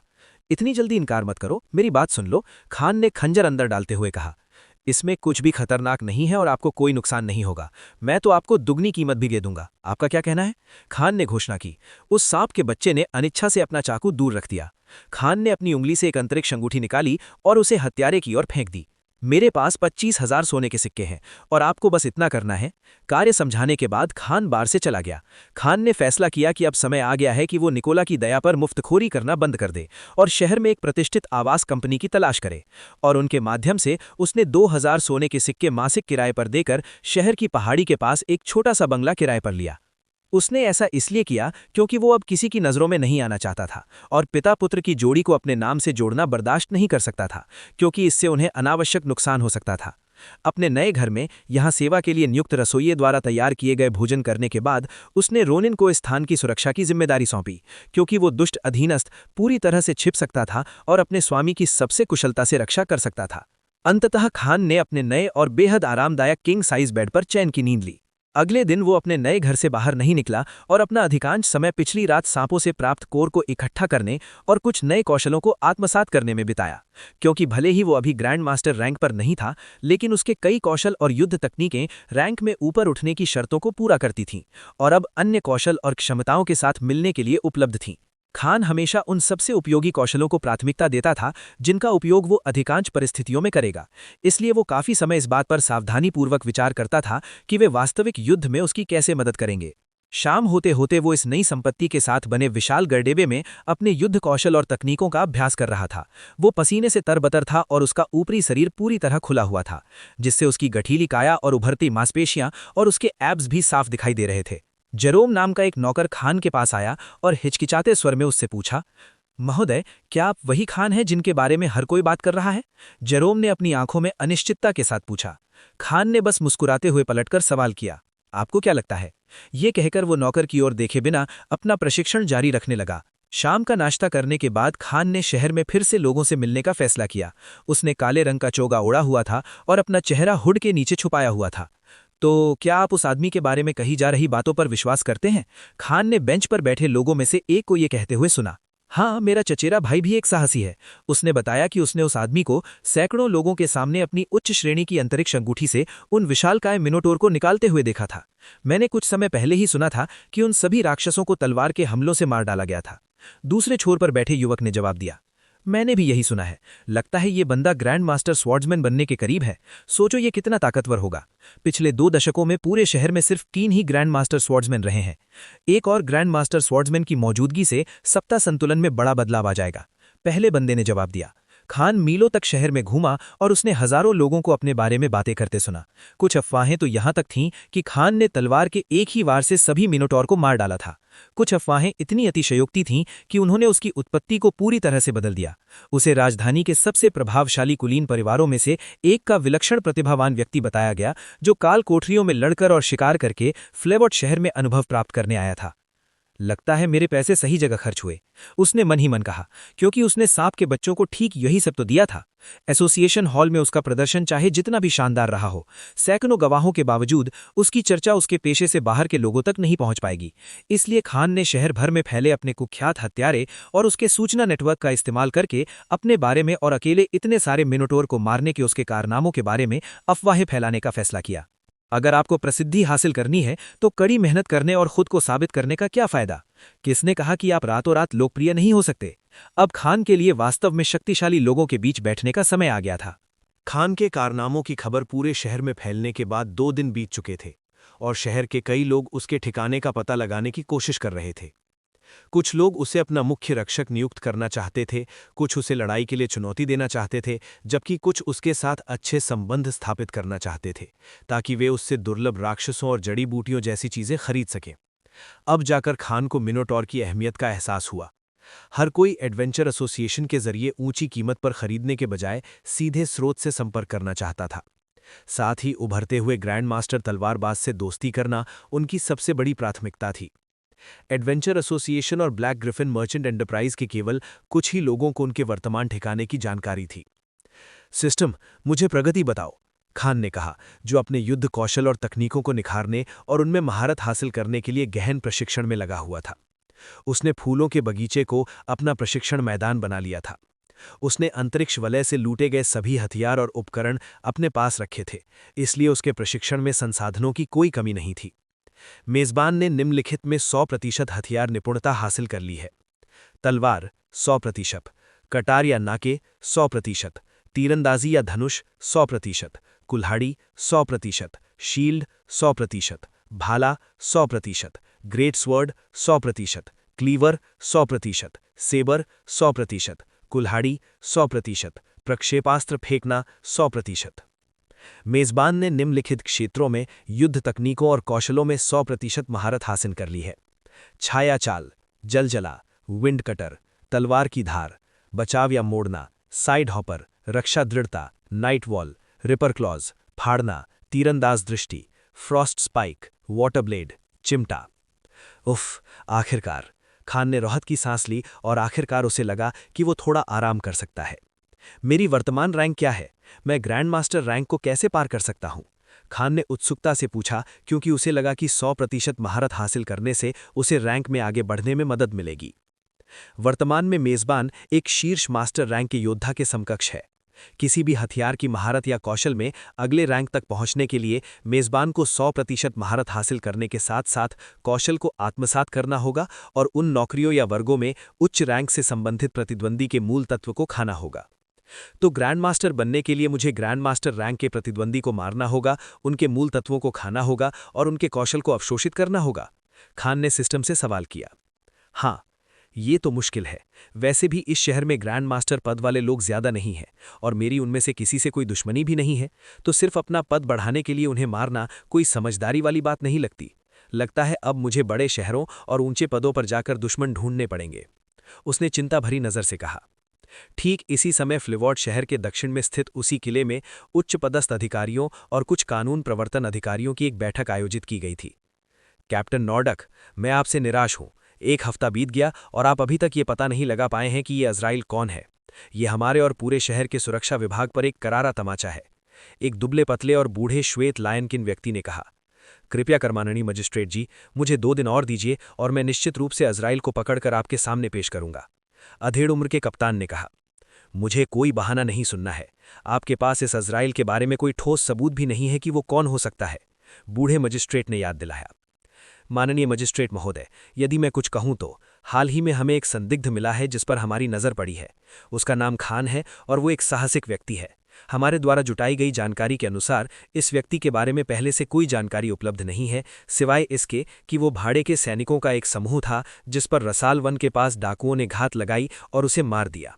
वो जंगल में भागने वाला एकमात्र जीवित व्यक्ति था और कुछ हफ्तों तक वहां रहा, फिर उसी डाकुओं द्वारा घात लगाए गए एक व्यापारी काफिले को बचाने के लिए प्रकट हुआ। और वो grand master magic swordsman Arkham Holland द्वारा आयोजित परीक्षा पास करने वाला पहला व्यक्ति भी है। हमारी जानकारी के अनुसार वो अब अकेले काम करता है और माना जाता है कि वो एक उच्च कोटि का मास्टर तलवारबाज है। अज़राइल जिस तरह से हत्याएं करता है उससे हम अनुमान लगाते हैं कि वो खुद भी एक उच्च कोटि का मास्टर हत्यारा है, इसलिए हमें इस व्यक्ति पर कुछ संदेह है। महिला ने अपने विचार व्यक्त किए। लेफ्टिनेंट बीट्रिस, एक तलवारबाज है तो दूसरा हत्यारा, इसमें शक करने की क्या बात है? भला कौन 2 अलग अलग काम और हुनर सीख सकता है? अरखम जैसा शख्स भी अपने हमलों और युद्ध कौशल में थोड़ी बहुत माजिकी पावर ही डाल सकता है, और मैं खुद सोलोमन का दोस्त हूं। अगर इस आदमी में कुछ गड़बड़ या शक की बात होती तो कम से कम मुझे संदेश तो भेज देता, बूढ़े शेर जैसे दिखने वाले मजिस्ट्रेट ने डांटते हुए कहा। और मैंने भी ये बातें सुनी है। उसने अकेले ने सिर्फ 1 नहीं बल्कि 6 मिनोटॉर मारे। अगर वो अज़राइल था तो मौजूदा हालात में वो अपनी ताकत का प्रदर्शन जनता के सामने क्यों करेगा, जिससे कई लोगों की निगाहें उस पर शक की नज़र से टिक सकती हैं? ये तो अपने ही हाथों अपनी पहचान उजागर करने जैसा है। बूढ़े शेर जैसे प्राणी ने जोर दिया। इसी क्षण शहर के सुरक्षा विभाग के कप्तान नॉर्डक ने हस्तक्षेप किया। सर, इस बारे में मेरे भी कुछ विचार हैं। मैंने इन दोनों व्यक्तियों के बारे में एक बात गौर की है कि वो कितनी जल्दी मशहूर हो गए और पूरे शहर में उनकी चर्चा होने लगी। हालांकि मैं मानता हूं कि इतने सारे मिनोटॉर को मारना अपने आप में एक सराहनीय उपलब्धि है, लेकिन क्या आपको नहीं लगता कि यह बहुत जल्दी फैल गया? कोई भी 3-4 दिनों में इतना मशहूर नहीं होता। कोई नहीं, कप्तान ने कहा। ठीक है, कल रात मेरे महल में एक भोज है, इस खान को भी निमंत्रण भेज देना। साथ ही कमांडर स्ट्रास भी वहां मौजूद रहेंगे। उनके जरिए हम ये परख सकते हैं कि ये व्यक्ति ग्रैंड मास्टर रैंक के तलवारबाज के बनने के करीब है या नहीं, और मुझे यकीन है कि कई शक्तियां और गुट खुद भी ये जानना चाहेंगे, बूढ़े मजिस्ट्रेट ने चालाकी से कहा। जैसा आपका आदेश हो महादय मजिस्ट्रेट, हम कड़ी सुरक्षा व्यवस्था भी करेंगे अगर अज़राइल आने का फैसला करता है तो, लेफ्टिनेंट ने कहा और झुककर अभिवादन किया। वो आदमी और महिला साथ ही अन्य अधिकारी भी कमरे से बाहर चले गए। बूढ़ा शेर अपनी कुर्सी पर आराम से झुक गया और उसने अपना सिर टिका दिया। तो तुम्हें क्या मिला? बूढ़े व्यक्ति ने पूछा, और अचानक एक एल्फ हत्यारे के वेश में कहीं से प्रकट हुआ और बूढ़े मजिस्ट्रेट के सामने खड़ा हो गया। हमने इस आदमी के बारे में छानबीन की है और ये वाकई काबिल है, लेकिन पता नहीं क्यों शहर में आने के बाद से ये हमेशा गुमनाम ही रहा है। 2 ही ऐसी घटनाएं हुई हैं जिनमें इसकी चर्चा हुई है। एक बार जब उस पर सिगर्ट परिवार के दूसरे युवा मालिक की हत्या का आरोप लगाया गया, और दूसरी बार जब उसने अरखम हॉलैंड द्वारा आयोजित एक परीक्षा पास की। हमारी जानकारी के आधार पर वो अज़राइल नहीं लगता, एल्फ ने कहा। लेखक, मुझे कुछ गलत फहमियों को दूर करने की आवश्यकता महसूस हो रही है। वैंट्रिया के निवासी इतनी जल्दी कौशल नहीं बढ़ाते या दशकों के प्रशिक्षण के बाद भी मास्टर रैंक के योद्धा नहीं बनते। खान एक अपवाद है क्योंकि उसे दिव्य शक्तियां और क्रैवल का आशीर्वाद प्राप्त है, इसलिए सभी को लगता है कि खान शुरू से ही एक उच्च कोटि का मास्टर रैंक का तलवारबाज था। अगर हमने इस अज़राइल को आज़ाद घूमने दिया तो इससे मेरी स्थिति पर असर पड़ेगा। हम मामूली अपराधियों को तो आसानी से काबू में रख सकते हैं, लेकिन अगर उसने रईसों और कानून प्रवर्तन अधिकारियों पर हमला किया तो समस्या खड़ी हो जाएगी। आप जानते हैं कि यहाँ कितने भ्रष्ट और क्रूर लोग हैं, खासकर वे रईस और उनके वारिस, बूढ़े व्यक्ति ने गंभीर चेहरे के साथ कहा। अगली सुबह खान बगीचे में अपने नवगठित कौशल और तकनीकों का अभ्यास कर रहा था जब उसने जेरोम को हैरान चेहरे के साथ अपनी ओर आते देखा। महोदय, आपको मजिस्ट्रेट की ओर से निमंत्रण मिला है, जेरोम ने भयानक स्वर में कहा, मानो ये जानकारी उसके लिए पचाना बहुत मुश्किल हो। तुम किस तरह की बकवास कर रहे हो? खान ने पूछा। इस लिफाफे पर लगी मोहर मजिस्ट्रेट कार्यालय की है महोदय, इस शहर में इसका उपयोग करना अपराध है, जेरोम ने निमंत्रण पत्र सौंपते हुए कहा। खान ने निमंत्रण में उल्लेखित संदर्भ को पढ़ा और पाया कि तलवारबाजी में उनकी प्रतिभा की अत्यधिक प्रशंसा की गई थी। मैं समझ गया, तो वे ये देखना चाहते हैं कि मैं वाकई में काबिल हूं या नहीं। खान ने मन ही मन कहा और फैसला किया कि अब समय आ गया है कि वो इस शहर के टॉप अधिकारियों से अपना परिचय करवाए। खान ने अपनी दोपहर महंगे कपड़ों की दुकान में उपयुक्त पोशाक ढूंढने में बिताई। वो अपने साधारण कपड़ों में इस भौज में नहीं जा सकता था, क्योंकि इससे वो एक बेहद गरीब और साधारण व्यक्ति जैसा दिखता। क्योंकि दुकान की महिला रिसेप्शनिस्ट ने भी खान को संदेह भरी नजर से देखा, मानो वो गलती से बिना ये जाने अंदर घुसाया हो कि यहाँ किस तरह के लोग आते हैं। खान ने उसकी निगाहों पर ध्यान नहीं दिया और एक सहायक को बुलाकर सबसे महंगे और शाही कपड़े खोजने लगे। उन्होंने उच्च गुणवत्ता वाली सामग्री से बने अत्यंत नाजुक काले वस्त्रों का एक सेट चुना, जिन पर चांदी की बारीक नक्काशी की गई थी। उन्होंने सफेद रंग की कमीज, लाल रंग का इनर कोट और हरी टाई पहनी। उन्होंने दुकान के प्रबंधक को 5,000 सोने के सिक्के दिए और दुकान से निकल गए। उसे देखकर वहां मौजूद सभी लोग दंग रह गए, क्योंकि किसी को उससे इतनी दौलत की उम्मीद नहीं थी। जैसे ही रात हुई, उन्होंने एक बेहद आलिशान गाड़ी किराए पर ली और मजिस्ट्रेट के महल में पहुंचे। निमंत्रण पत्र बांटने और सुरक्षा जांच से गुजरने के बाद वो आखिरकार महल के भव्य हॉल में दाखिल हुए। जैसे ही वो अंदर दाखिल हुए, उन्होंने देखा कि भड़कीले कपड़े पहने हुए बहुत से लोग आपस में बातें और गपशप कर रहे थे। दरवाजे के किनारे लगे स्पीकर ने कोमल स्वर में भीड़ के सामने उनके प्रवेश की घोषणा की। देवियों और सज्जनों, मैं आप सभी को हमारे फ्लिवॉट शहर के प्रसिद्ध साहसिक व्यक्ति श्रीमान खान से परिचित कराता हूं, वक्ता ने कहा। भीड़ में अचानक हैरानी भरी आहें सुनाई दी और कई निगाहें खान की ओर मुड़ गईं और आशा भरी निगाहों से उन्हें देखने लगीं, विशेषकर हॉल में मौजूद युवा और सुंदर कुलीन लड़कियां और महिलाएं। इस पोशाक के साथ साथ उनके आकर्षक और करिश्माई व्यक्तित्व के संयोजन से खान किसी कुलीन परिवार के उत्तराधिकारी से कम नहीं लगते थे। वो उन सभी के लिए बहुत ही आकर्षक और उत्साहवर्धक था, और उसके मजबूत शरीर को उसके कपड़ों के बावजूद भी देखा जा सकता था। इन जिज्ञासु निगाहों और उम्मीद भरी नजरों के बीच खान ने खुद से बात की, धत तेरी की, मुझे घर जाना है। खान ने गहरी सांस ली और विशाल हॉल में प्रवेश किया। हालांकि वो अंदर से थोड़ा असहज महसूस कर रहा था, फिर भी उसने अपना आत्मविश्वास बनाए रखा और मिलनसार प्रतीत हुआ। उन्होंने शराब का एक गिलास उठाया और आयोजकों का अभिवादन किया। अप्रत्याशित रूप से जैसे ही वे अंदर आई और चारों ओर देखने लगे, कुछ मेहमान उनके पास आए और खान से अभिवादन करते हुए औपचारिक रूप से अपना परिचय दिया। जैसा कि उम्मीद की जा सकती है, खान को इन प्रतिष्ठित और प्रभावशाली लोगों के बीच घुलने मिलने में कोई समस्या नहीं हुई, क्योंकि उस समय उनकी प्रतिष्ठा अपने चरम पर थी। श्रीमान खान, मैंने आपका त्यागा हुआ नाम बहुत पहले सुना था, और अगर आपके पास समय हो तो भविष्य में कई चीज़ों में आपके साथ सहयोग करने की आशा करता हूँ। ये बात सुसंगठित अतिथियों में से एक ने कही, जिन्होंने एक सभ्य व्यक्ति के उचित शिष्टाचार और व्यवहार का प्रदर्शन किया। आपसे मिलकर मुझे भी खुशी हुई, और मुझे अच्छा लगा कि आपने घुमा फिराकर बात करने के बजाय सीधे सीधे बात की। मुझे ऐसे ही लोग सबसे ज्यादा पसंद हैं, खान ने मजाक करते हुए कहा और दोस्ताना बातचीत शुरू कर दी। जैसे ही उनके सामने चीनी का एक दाना रखा गया, कई मेहमान चींटियों के झुंड की तरह खान की ओर दौड़ पड़े और दूसरों को मौका मिलने से पहले ही उनसे जान पहचान करने की कोशिश करने लगे। जल्द ही हॉल का एक हिस्सा दर्जनों लोगों से भर गया, जो खान के प्रति सुखद और प्रशंसात्मक टिप्पणियां कर रहे थे, जबकि खान ने विनम्रतापूर्वक उनका अभिवादन किया और एक कुलीन पृष्ठभूमि के व्यक्ति की तरह अत्यंत सम्मान के साथ उत्तर दिया। लेकिन भीड़ में मौजूद कुछ नौजवानों को ये नज़ारा पसंद नहीं आया, क्योंकि भला किसे ध्यान आकर्षित करना और जनता से पहचान पाना पसंद नहीं होता, विशेषकर समाज के उच्च वर्ग के लोगों को। सत्ता, प्रतिष्ठा और सम्मान जैसी चीजें ही तो उनकी सबसे बड़ी चाहत होती हैं। मामला तब और बिगड़ गया जब कई जवान और खूबसूरत लड़कियां और कुछ बेहद सौम्य दिखने वाली महिलाएं, जो महंगे कपड़े पहने होती थीं, खान की तरफ ध्यान देने लगीं और कभी-कभी उनके मर्दाना शरीर और आकर्षक चेहरे की तारीफ करते हुए उनसे छेड़छाड़ भी करने लगीं। इससे खान को भी कभी-कभी शर्म महसूस होने लगी, क्योंकि विपरीत लिंग से तारीफें किसे अच्छी नहीं लगतीं। खान ने अपने चेहरे पर एक विनम्र मुस्कान बनाए रखी और जवाब में हंस दिया, जिससे उन युवा और खूबसूरत महिलाओं के प्रति उनका स्वागतपूर्ण रवैया प्रदर्शित हुआ। अरे, कुछ बेवकूफ राक्षसों को मारने में क्या खास बात है, और भला कोई आम आदमी कुलीन खानदान के लोगों से बेहतर कैसे हो सकता है? मेहमानों के बीच बैठे एक गोल-मटोल चेहरे वाले युवक ने कहा। उसकी आवाज़ इतनी बुलंद थी कि हॉल के हर कोने तक पहुंच गई। हाँ, मेरा मानना है कि उसने उन मिनाटोलों को अकेले नहीं मारा, बल्कि दूसरों की मदद ली थी। मुझे तो ये सारी अफवाहें सरासर झूठी लगती हैं। भीड़ में मौजूद एक और कुलीन उत्तराधिकारी ने शिकायत करते हुए आग में घी डाला। लेकिन कुछ बीटा मुख्य पात्रों की तरह खान उस तरह का व्यक्ति नहीं था जो दूसरों को अपने बारे में अपमानजनक बातें करने दे, या अगर कोई विशेष रूप से उसे निशाना बनाता तो ऐसी टिप्पणियों को नज़रअंदाज कर दे। मुझे लगता है कि अगर आप सज्जनों को मेरे बारे में कुछ शंकाएं हैं, तो क्या मैं जान सकता हूं कि क्यों? खान ने जवाब में पूछा। उसकी आवाज इतनी ऊंची थी कि सभी के कानों तक पहुंची। अरे, हमें नजरअंदाज कर दीजिए, हम पाखंडियों और नीच लोगों के साथ ठीक से घुल मिल नहीं पाते। इस समूह के एक दुबले पतले आदमी ने तिरस्कार भरी नजरों से कहा। तो फिर मुझे इस हॉल के बीच में इतने सारे लोग खड़े क्यों दिख रहे हैं? खान ने अपनी शराब की चुस्की लेते हुए बड़े ही सलीके से जवाब दिया। हे भगवान! अचानक पूरा हॉल सन्नाटे में डूब गया। चारों ओर सिसकियां और हैरानी भरी फुसफुसाहटें सुनाई दीं। खान की टिप्पणी उन युवा रईसों के समूह की ओर लक्षित थी जो इस समय हॉल के ठीक बीच में खड़े थे। ये उस तरह का जवाब था जैसे इस समूह को बेकार और निक्षम घोषित करना। तुमने क्या कहा? क्या तुम जानते हो कि मैं कौन हूं?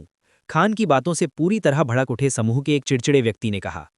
नहीं, मुझे नहीं पता और मुझे परवाह भी नहीं है, खान ने बेपरवाह स्वर में कहा। वो सिर्फ इसलिए अपमान क्यों सहे कि वो उच्च वर्ग के लोगों से घिरा हुआ था? उनमें से कोई भी उसका रिश्तेदार नहीं था और ना ही उससे उनकी कोई दोस्ती थी। तो वो चुप क्यों रहे और दूसरे पक्ष की तरह ही प्रतिक्रिया क्यों ना दे? इस स्थिति को शांत भाव से संभालने की कोशिश करने से वो कमजोर और धोखेबाज ही साबित होगा। अगर वो अधिकारपूर्ण लहजे में जवाब नहीं देगा तो भला कौन उसे सही मायनों में समझेगा? तुम नीच कमीने, हमारी बेइज्जती करने की हिम्मत कैसे हुई? क्या तुम जीने से थक गए हो? पहले गोलमटोल चेहरे वाले युवक ने चिल्लाकर कहा। खान अपने चारों ओर खड़े लोगों के समूह के आगे बढ़ा। उसने शराब का गिलास मेज पर रखा और हाथ जोड़ लिए। उसने एक भौं ऊपर उठाई और उदास स्वर में उत्तर दिया। मैं कमजोरों के एक समूह से खतरा क्यों महसूस करूंगा? खान की आखिरी टिप्पणी सुनते ही भीड़ में अफरा तफरी मच गई। खान ने इन युवा रईसों को कमजोर कहा था, मानो उसे अंजाम का कोई डर न हो और इन कुलीन परिवारों के गुस्से से भी उसे कोई खौफ न हो। कुछ लोगों को उनका रवैया बेहद साहसी लगा, जबकि वहां मौजूद अधिकांश रईसों को उनके शब्द बेहद अहंकारी लगे। आखिरकार ये अभिजात वर्ग का समाज था। उनके बीच किसी अनजान व्यक्ति का आकर उनके छोटों को कमजोर कहना उनके लिए किसी तमाचे से कम नहीं था। अज्ञानी मूर्ख, मुझसे लड़ने की हिम्मत कैसे हुई? खान के लगभग समान उम्र के एक युवक ने चिल्लाकर कहा। हाँ, क्या तुम हमसे लड़ने की हिम्मत करते हो, नौजवान गंदे आम आदमी? कुलीन समूह के एक टाइगर किन युवक ने उत्तर दिया। हालांकि राकोस साम्राज्य का शासन किसी शाही परिवार द्वारा नहीं किया जाता था और ये एक लोकतांत्रिक देश की तरह कार्य करता था, फिर भी एक ऐसा वर्ग था जिसका इस साम्राज्य के संचालन में प्रभाव था। इसलिए निश्चित रूप से उनमें श्रेष्ठ था और अभिजात्यता की भावना थी। भले ही मैं आपकी चुनौती स्वीकार कर लूं, लेकिन मुझे नहीं लगता कि इतने सारे लोगों के सामने यहां झगड़ा करना उचित होगा। इससे ये खुशनुमा सभा खराब हो जाएगी, खान ने बेफिक्री भरे लहजे में कहा। मैं इसकी अनुमति दूंगा। अचानक भीड़ में मौजूद एक बूढ़े शेर जैसे दिखने वाले व्यक्ति ने, जो बेहद महंगे कपड़े पहने कई वृद्ध लोगों से घिरा हुआ था, धीमी आवाज में बात की, लेकिन उसकी आवाज पूरे हॉल में गूंज उठी और अगले ही पल हॉल में मौजूद सभी लोग चुप हो गए। खान ने जितने भी शेर जैसे प्राणी देखे थे, उनसे अलग उसके सामने खड़ा बूढ़ा व्यक्ति ना तो बहुत लंबा था और ना ही उसका शरीर गठीला था, लेकिन उसकी शक्ल सूरत से ऐसा लग रहा था कि वो अपार शक्ति और अधिकार का धनी है। मैं अपना परिचय देता हूं, मैं ग्रेविस कैंथर हूं, फ्लेवोर्ड शहर का मजिस्ट्रेट, बूढ़े व्यक्ति ने कहा और खान की ओर बढ़ते हुए उससे हाथ मिलाने की कोशिश की। खान ने हाथ मिलाते हुए जवाब दिया। आपसे मिलकर खुशी हुई मान्यवर मजिस्ट्रेट। जब मैं आया तो आपको पहचान न पाने और अभिवादन न कर पाने के लिए क्षमा चाहता हूं। मुझे इससे पहले आपके भव्य प्रतिभा से मिलने का अवसर ही नहीं मिला था। खान ने शांत भाव से बात की। मजिस्ट्रेट की राजसी प्रतिभा से वे बिल्कुल भी प्रभावित नहीं दिखे। श्रीमान खान, मैं भी आप जैसे प्रतिभाशाली व्यक्ति से मिलना चाहता था। आपके महान और वीरतापूर्ण कार्यों के बारे में मुझे भी पता चला है। बूढ़े व्यक्ति ने अपने चेहरे पर सौम्य मुस्कान के साथ उत्तर दिया। इसी क्षण औपचारिक सैन्य वर्दी पहने एक अधेड़ उम्र के पुरुष और एक सांवली महिला चलकर बूढ़े मजिस्ट्रेट के पीछे आकर खड़े हो गए। वे कोई और नहीं बल्कि कैप्टन नॉर्डक और लेफ्टिनेंट बिएट्रिस थे। फिर भी उनमें से किसी ने एक शब्द नहीं बोला और केवल गहरी निगाहों से खान को देखते रहे। चूंकि आप और इन युवा युवराजों के बीच कुछ गलतफहमियां प्रतीत होती हैं, तो क्यों ना आप हम सभी को अपने कुछ हुनर दिखाएं? मुझे यकीन है कि हम में से कई लोग उन्हें देखना चाहेंगे। क्या मैं सही कह रहा हूं? मजिस्ट्रेट ने कहा और हॉल में चारों ओर देखा। जी हाँ, हम भी कुछ मनोरंजन देखना चाहेंगे, उपस्थित मेहमानों में से एक रईस ने कहा और जल्द ही कई अन्य लोगों ने भी उसका अनुसरण किया।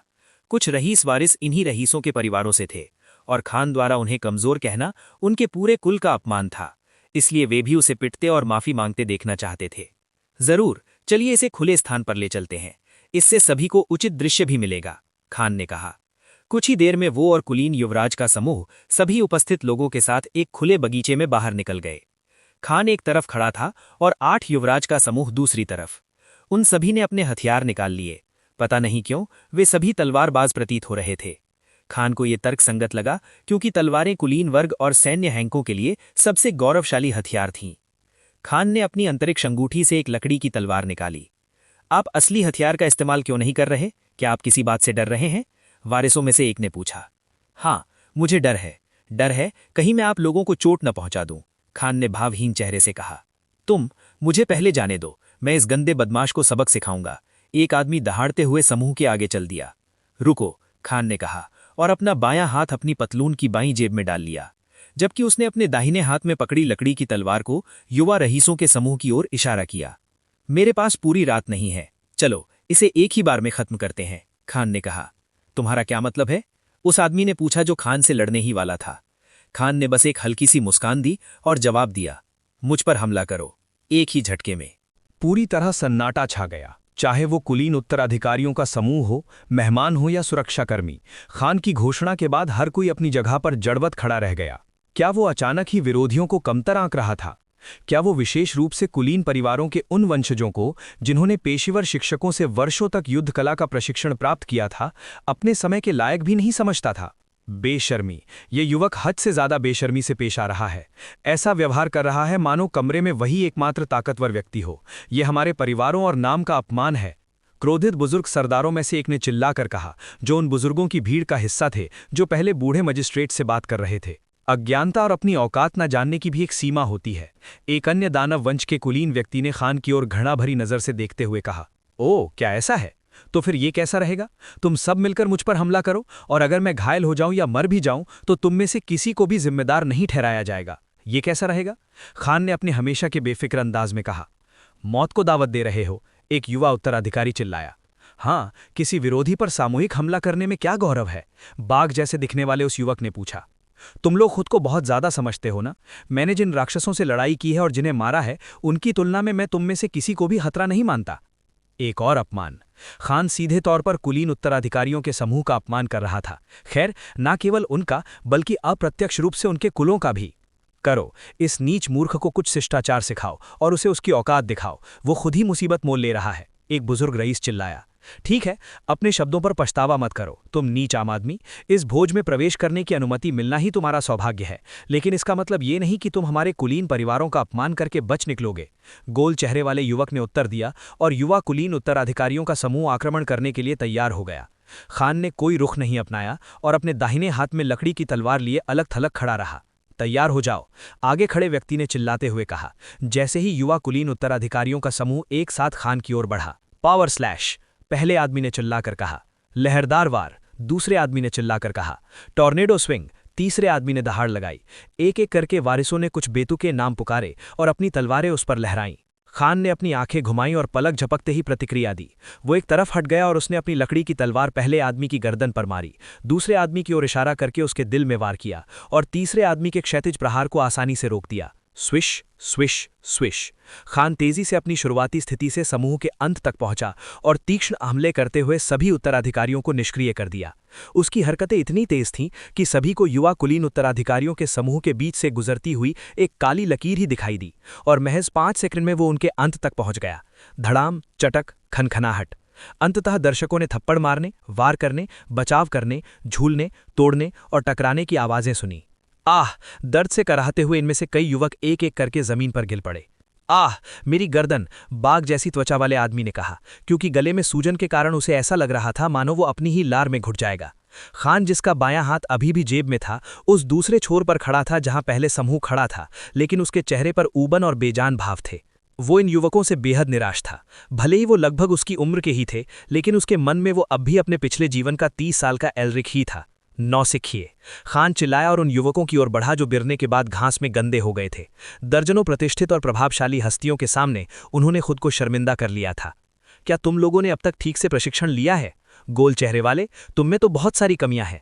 दानवों, तुम बिना सही बैलेंस बनाए बहुत तेजी से आगे बढ़ रहे हो, खान ने कहा। हे बाघवंशी, तुम्हारे आक्रमणों में बल तो है पर कोई स्टाइल नहीं। हे एल्फ, तुम्हारा शरीर तलवारों के लिए नहीं बना, भाला या हेलबर्ड का प्रयोग करो। उसने उत्तराधिकारियों को फटकारा और उनके युद्ध मुद्रा, तकनीक, स्टाइल और समय में गलतियों की ओर इंगित किया। और सबसे महत्वपूर्ण बात कि इस बेवकूफ ने तुम्हें अपने आक्रमणों के नाम जोर से चिल्लाने को कहा। क्या तुम अपने शत्रुओं को सतर्क करना चाहते हो और उन्हें तुम्हारा मुकाबला करने में मदद करना चाहते हो? खान दहाड़ा और कि वो अपने सामने खड़े इन मूर्खों को देखकर पूरी तरह से हैरान था। तुम में से एक को भी तलवार चलाना नहीं आता। ये सब महज दिखावटी चालें हैं, इनमें कोई तकनीक या कौशल नहीं है। अगर ये असली लड़ाई होती तो तुम सब जमीन पर मरे पड़े होते। उसकी आवाज़ गरज उठी और वहां मौजूद सभी लोगों में डर का भाव पैदा कर दिया। लेकिन कुलीन उत्तराधिकारियों के समूह को रीढ़ की हड्डी में सिनसिनाहट महसूस हुई और उन्हें लगा जैसे कोई विशाल शिकारी उन्हें जिंदा फाड़ छोड़ देना चाहता है। अगर इस शहर की नई पीढ़ी बस इतना ही दे सकती है तो मुझे इस शहर और हमारे साम्राज्य का भविष्य अंधकार में ही दिखाई देता है।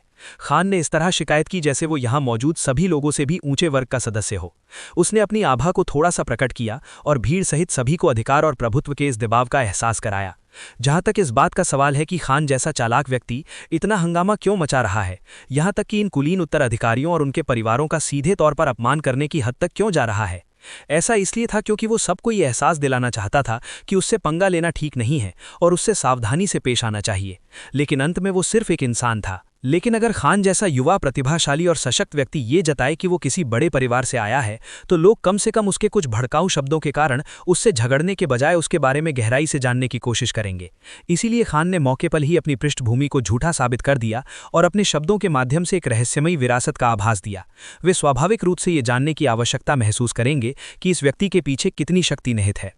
सत्ता का खेल नींद में खेलने वाले कुलीन वर्ग ने इस संकेत को आसानी से समझ लिया और अपने अभिमानपूर्ण और अपमानजनक शब्दों के बावजूद पलटवार करने से खुद को रोक लिया। खान ने अपनी लकड़ी की तलवार वापस अपने स्पेस रिंग में रख ली। असल में इस समूह से लड़ते समय उसने किसी भी कौशल या क्षमता का उपयोग नहीं किया। उसकी शारीरिक शक्ति, प्रतिक्रिया की गति और सहज प्रतिक्रियाएं ही सारा काम कर रही थीं। साथ ही वो तकनीकें जो उसके अवचेतन मन में पूरी तरह समा चुकी थीं और जिनमें उसने 100% महारत हासिल कर ली थी। खान वास्तव में एक सिद्ध मास्टर रैंक का योद्धा बन चुका था और इन नौसिखियों को हराने के लिए उसे अपनी आधी शक्ति या किसी भी कौशल का उपयोग करने की भी आवश्यकता नहीं पड़ी थी।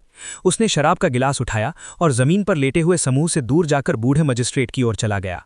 मेरे असभ्य व्यवहार के लिए क्षमा करें माननीय मजिस्ट्रेट, बात बस इतनी है कि जब भी मैं किसी को अपनी दोषपूर्ण और तुच्छ तलवारबाजी का मजाक उड़ाते हुए देखता हूं तो मुझे गुस्सा आ जाता है, खान ने ऊंची आवाज में कहा, जो सभी मेहमानों के कानों तक पहुंच गया। इन शब्दों से ही वो पलटवार नहीं कर सके, क्योंकि भला कोई अपने बच्चों की गलती पर किसी से झगड़ा क्यों करेगा। कुलीन वंश के किसी सदस्य के लिए ये व्यवहार कतई अशोभनीय और अनुचित ही प्रतीत होता। अगर उनमें से कोई ऐसा करता तो इसे तुच्छ व्यवहार माना जाता और दूसरे लोग इसका फायदा उठाकर उन्हें नीचा दिखाने लगते। उच्च वर्ग का दिखावा इसी तरह चलता था। ये बात समझ में आती है श्रीमान खान, और अपनी उत्कृष्ट दक्षता का प्रदर्शन करके हमें सम्मानित करने के लिए आपका धन्यवाद। ताली बजाओ, ताली बजाओ, ताली बजाओ। एक सच्चे योद्धा की तरह बात कही। अचानक बूढ़े मजिस्ट्रेट के पीछे से एक गंभीर और परिपक्व आवाज आई। वो कोई और नहीं बल्कि कैप्टन नॉर्डेक थे। यहां तक कि तलवारबाजी में माहिर बिएट्रिस भी खान की निष्कलंक तकनीकों को देखकर और ये देखकर उसने अकेले ही मात्र 5 सेकंड में 8 लोगों को हरा दिया, बेहद खुश हुई। कई लोगों को ये तेज गति से किया गया कार्य लग रहा था, लेकिन नॉर्डेक और बिएट्रिस जैसे लोगों के लिए जिन्होंने वर्षों तक अपनी युद्ध कौशल और तकनीकों का प्रशिक्षण किया था, ऐसा लग रहा था मानो उन्होंने किसी सच्चे मास्टर को अपनी कला का प्रदर्शन करते हुए देखा हो। इससे तुरंत ही उनके मन में खान के प्रति सम्मान पैदा हो गया। अब तो उन्हें अजरायल होने का संदेह करने पर भी पछतावा होने लगा। इतने सालों में मैंने कभी किसी इतने युवा को तलवारबाजी में इतनी महारत हासिल करते नहीं देखा। श्रीमान खान, कृपया हमें इतना सुंदर दृश्य दिखाने के लिए आपका धन्यवाद, कैप्टन नॉर्डेक ने कहा। बिल्कुल अस्वीकार्य, उसने जरूर धोखा दिया होगा। एक कुलीन उत्तराधिकारी अपनी हार को स्वीकार नहीं कर सका और जोर से दहाड़ते हुए खान पर टूट पड़ा। जैसे ही वह व्यक्ति उसके 3 मीटर करीब आने वाला था, खान ने अंततः अपनी उस क्षमता का इस्तेमाल किया जिसे इस्तेमाल करने का मौका उसे अब तक कभी नहीं मिला था। जल्लाद की निगाह। पैरालिसिस गेज और प्रेडेटर्स आइज को मिलाकर अपनी क्षमता विकसित किए हुए लगभग 30 दिन बीत चुके थे, लेकिन उसे कभी भी किसी टकराव में इसका उपयोग करने का मौका नहीं मिला, क्योंकि यह क्षमता केवल उससे कमज़ोर लोगों पर और एक समय में केवल एक ही व्यक्ति या दुश्मन पर काम करती थी। हालांकि ये इस पल के लिए बिल्कुल सही था। तलवारबाजी के अपने अद्भुत प्रदर्शन के बाद खान किसी को भी उसे नीचा दिखाने की इजाज़त नहीं देने वाला था। चूंकि वह अपने प्रतिद्वंदी को मार नहीं सकता था, क्योंकि अंततः उस पर हमला करने वाला युवक एक कुलीन परिवार से था, लेकिन अपने हाथ गंदे किए बिना ऐसा करने का एक बेहतर तरीका था। डेमोस, नहीं, मेहमानों के बीच खड़े एक अधेड़ उम्र के रईस ने गरजते हुए कहा। जल्लाद की निगाह। खान की आंखों में एक पीली चिंगारी चमकी और उसकी नजरें आने वाले हमलावर की आंखों से मिली, लेकिन हमलावर की तलवार खान के 1 मीटर करीब भी नहीं पहुंच पाती। तभी युवा कुलीन उत्तराधिकारी मौके पर ही लकवाग्रस्त होकर खान की गिरफ्त में आ गिरा और उसका शरीर घास के मैदान पर फिसलते हुए खान के पैरों के ठीक सामने आकर रुक गया। खान ने इस हत्या के प्रयास पर कोई टिप्पणी नहीं की, बल्कि उन्होंने अपना शांत और संयमित व्यवहार बनाए रखा। एक शब्द भी ना बोलते हुए वह गंभीरता से उस किशोर को देख रहे थे जो अब उनके जूते चाटने के करीब था। इसका क्या मतलब है? तुम अपनी उचित हार भी स्वीकार नहीं कर सकते और किसी पर पीछे से हमला कर रहे हो? बूढ़े शेर ने क्रोध में दहाड़ते हुए कहा। यह भोज उन्हीं के द्वारा आयोजित किया गया था और इस युवा उत्तराधिकारी ने उन्हीं के सामने किसी की जान लेने का प्रयास किया, और वो भी बुरी तरह हारने के बाद। ये तो उस बूढ़े मजिस्ट्रेट के मुंह पर एक करारा तमाचा था। कृपया उसे क्षमा कर दीजिए, मेरा बेटा भोला और मूर्ख है, रईस युवक की ओर दौड़ते हुए बोला। उसे डर था कि मजिस्ट्रेट देखते ही उसके बेटे को मार डालने का आदेश दे देगा। इसे यहाँ से बाहर निकालो, मुझे इसे शहर में दोबारा नहीं देखना चाहिए, वरना मैं तुम्हारे पिता या तुम्हारे परिवार का जरा भी सम्मान नहीं करूंगा, बूढ़े शेर ने गुस्से भरी तेज आवाज में कहा। अंततः कुलीन वर्ग के पास कुछ अधिकार तो थे, लेकिन वह इस शहर का सर्वोच्च अधिकारी था। उसे सरकार द्वारा आधिकारिक तौर पर इस शहर का शासक चुना गया था। उसके सामने इस तरह का हंगामा करना और किसी को जान से मारने की कोशिश करना एक घोर अपराध था।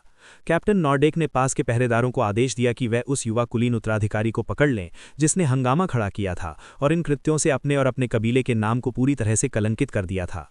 हम एक बार फिर माफी मांगते हैं श्रीमान खान, नॉर्डेक ने कहा और उसे अकेला छोड़ दिया। खान की ताकत और दबदबे के प्रदर्शन ने सभी मेहमानों और दर्शकों को पूरी तरह से अचंभित कर दिया था, खासकर उन बूढ़े रईसों को जो सोचते थे कि वह महज कोई मामूली आदमी है जिसे किस्मत से प्रसिद्धि मिली है। लेकिन अब उन्हें एहसास हुआ कि जिस नौजवान को वे मामूली समझते थे, असल में वह एक धुरंधर था। अब उनके पास उसे देखने के अलावा कोई चारा नहीं था। एक एक करके लोग खान की से एक तरफा और जबरदस्त जीत पर खुशी मनाने और उसकी प्रशंसा करने लगे, खासकर इसलिए क्योंकि उसने कुछ कुलीन परिवारों के वारिसों को पीट कर और फटकार लगाकर उनकी प्रतिष्ठा को धूमिल कर दिया था। कल पूरे शहर में इससे एक और बड़ा हंगामा मचने वाला था। हा हा हा हा, ये तो कमाल था। तलवारबाजी भले ही मेरी कला नहीं है, फिर भी मैं प्रभावित हूँ। अचानक एक बुलंद और प्रभावशाली आवाज सबके कानों में पड़ी। एक विशालकाय नीले रंग का टाइगर किन पूरी तरह से काले और सफेद शाही वस्त्र पहने हुए आया। वह बूढ़े लायन किन के सामने खड़ा हुआ और फिर खान को घूरने लगा। एक विशालकाय 4 मीटर लंबा मांसल शरीर वाला अर्धमानव खान के सामने खड़ा था और उसने अपना परिचय देने के लिए हाथ बढ़ाया। भोज में शामिल हुए नए सदस्य के प्रति सभी ने अत्यंत सम्मान दिखाया, ठीक वैसा ही सम्मान जैसा उन्होंने मजिस्ट्रेट के सामने दिखाया था। खान ने उस लंबे कद के व्यक्ति से हाथ मिलाया और अगले ही पल उसने अपने ऊपर एक असहनीय दबाव महसूस किया जो किसी और से नहीं बल्कि नीने टाइगर जैसे प्राणी से आ रहा था। उसे ऐसा महसूस हो रहा था कि सीधे खड़े रहने की कोशिश में उसके घुटने जमीन पर गिर जाएंगे। युद्ध प्रभुत्व। खान ने तुरंत युद्ध प्रभुत्व आभा को सक्रिय किया और महज 2 सेकंड में इस अदृश्य दबाव को तोड़ दिया। इतनी जल्दी? मुझे लगता है मैंने तुम्हारी ताकत को कम आंका था, टाइगर किन ने कहा और अपनी आभा को निष्क्रिय कर दिया। खान अब इतना कमजोर नहीं था जितना अरखम, स्ट्रैगाबोर और सोलोमन से मिलने के समय था। उसका स्तर तब से लगभग 24 गुना बढ़ चुका था और साथ ही युद्ध कौशल और हथियार चलाने की कला में भी काफी महारत हासिल हो चुकी थी। अब वह सोलोमन जैसे शक्तिशाली योद्धा की आभा का सामना करने में उसे कोई परेशानी नहीं थी। हालांकि वास्तविक युद्ध शक्ति के मामले में उनके खिलाफ उसकी क्षमता अभी तक आकलित नहीं की जा सकती थी। खान जानता था कि उसे भागने में भी कोई दिक्कत नहीं होगी। वह निश्चित रूप से अपने सामने खड़े टाइगर किन से कमजोर था, लेकिन उसे इसकी परवाह नहीं थी। वह जल्द ही इस अंतर को पाट लेगा। तुम ग्रैंड मास्टर बनने की सारी शर्तें पूरी कर चुके हो, बस उस मुकाम तक पहुंचने से पहले कुछ अधूरा सा लग रहा है। फिर भी ये एक ऐसी उपलब्धि है जो लाखों लोग भी नहीं हासिल कर पाते। मुझे पूरा यकीन है कि तुम जल्द ही ग्रैंड मास्टर बन जाओगे, उस बलवान बाघ जैसे प्राणी ने कहा। उनकी आवाज सबको साफ सुनाई दे रही थी। आप देर से आए हैं कमांडर स्ट्राज, मजिस्ट्रेट ने कहा। मेरी गलती, कपड़े चुनने में थोड़ा समय लग गया। मुझे ऐसी भव्य पार्टियों में जाना पसंद नहीं है। मुझे तो राक्षसों से लड़ना और उन्हें मारना ज्यादा पसंद है, नीले बाघ जैसे दिखने वाले उस लड़के ने कहा और खान के पास लौट आया। स्ट्रास बोल्टोमीर, शहर की रक्षा करने वाली सैन्य बटालियनों के कमांडर, आपसे मिलकर खुशी हुई। स्ट्रास ने खान का हाथ मिलाते हुए अपना परिचय दिया, मानो वह नब्ज के जरिए उसकी ताकत परखने की कोशिश कर रहा हो। सिस्टम विवरण। खान ने मन ही मन सोचा और सिस्टम को अपने सामने मौजूद अर्धमानव को स्कैन करने का आदेश दिया। स्कैनिंग पूरी हुई। नाम स्ट्राजे बोल्टोमीर, प्रजाति नेक्टोरल टाइगर किन, दुर्लभ प्रजाति, rank peak grand master rank brawler या वॉरियर, सेमी सेंट रैंक, स्तर 88, ग्रैंड मास्टर रैंक के शिखर पर और अब सेंट रैंक में भी प्रवेश करने वाला हूं। अंततः खान को इस कमांडर की ताकत का अंदाजा हो गया। उसके सामने खड़ा टाइगर किन प्राणी एडवेंचरर्स एसोसिएशन के अध्यक्ष सोलोमन से भी अधिक बलवान था। वह वेंट्रिया में खान द्वारा देखे गए अब तक के सबसे शक्तिशाली व्यक्तियों में से एक था। तो कमांडर स्ट्रास भी मिस्टर खान को पसंद करते हैं, मेहमानों में से एक ने कहा।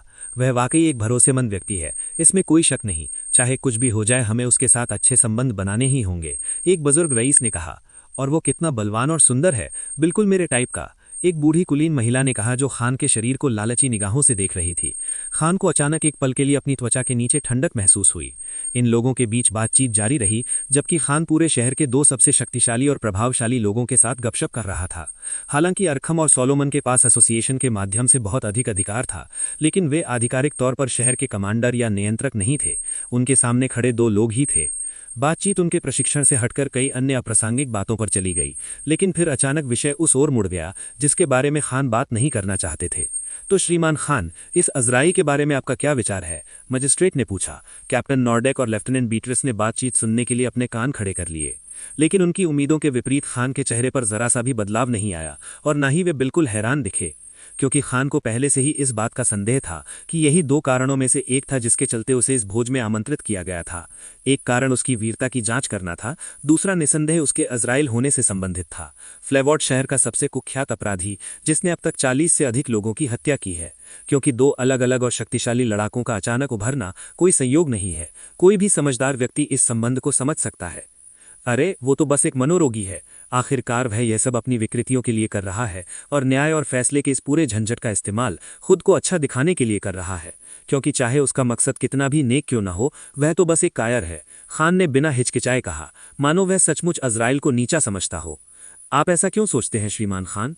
कमांडर स्ट्राज ने पूछा। उसने बस सिर हिलाकर जवाब दिया, क्योंकि वह सिर्फ छोटे मोटे कृत्यों को मार रहा है, जिन्हें वह बिना किसी परिणाम भुगते मार सकता है। अगर वह सचमुच शक्तिशाली होता तो वह रात के अंधेरे में हत्याएं नहीं करता और परछाइयों के पीछे नहीं छिपता। खान ने जवाब दिया और आगे कहा, क्योंकि अगर मैं होता और मुझ में इतनी ताकत होती तो मैं सबके खिलाफ पूरी तरह से युद्ध छेड़ देता। खान ने अपने शाही लहजे में कहा। इससे तुरंत ही उसे एक तानाशाह जैसी छवि मिल गई, खासकर लेफ्टिनेंट बीट्रिस को, जो अब तक खान के व्यवहार से पहले ही बेहद प्रभावित थीं। हा हा हा हा, बिल्कुल यही तो मेरे भी विचार थे। केवल एक कायर ही अंधेरे में छुपेगा। अगर उसमें सचमुच हिम्मत होती तो वह ये छोटी मोटी हत्याएं ना करके बड़े शिकार करने की कोशिश करता, कमांडर स्ट्राज ने कहा। रात बीतती गई और खान ने स्वादिष्ट भोजन का आनंद लिया और कई व्यापारियों और रईसों की संगति का लुत्फ उठाया, जिन्होंने उनसे दोस्ती करने की कोशिश की। लेकिन ठीक उसी समय एक गिलास महंगी शराब पीने के बाद उन्हें कुछ अजीब सा महसूस हुआ। रोनिन, खान ने मन ही मन सोचा, और उसके दुष्ट अधीनस्थ उसकी परछाई से निकलकर उस नौकर की परछाई में मिल गए जिसने अभी अभी खान को ये शराब परोसी थी। खान ने शेष समय भोज का आनंद लेते हुए बिताया, और अंत में आज जिन लोगों से उनकी मुलाकात हुई उन सभी को विदाई दी। उन्हें पूरा विश्वास था कि उनकी छाप अमिट थी और जल्द ही वे उच्च पदस्थ और प्रतिष्ठित लोगों के बीच प्रसिद्ध हो जाएंगे। लेकिन जैसे ही खान भोज स्थल से कुछ किलोमीटर दूर आया, उसने रथ चालक को गाड़ी तेज चलाने का आदेश दिया और एक अंधेरी घाटी में प्रवेश किया। उसके चेहरे पर क्रोध के भाव उभर आए और उसकी आंखों में आग सी दौड़ गई, क्योंकि पार्टी के दौरान वह अन्य मेहमानों से खुशी खुशी बातचीत कर रहा था और उनसे संबंध बना रहा था। खान को जहर दे दिया गया था।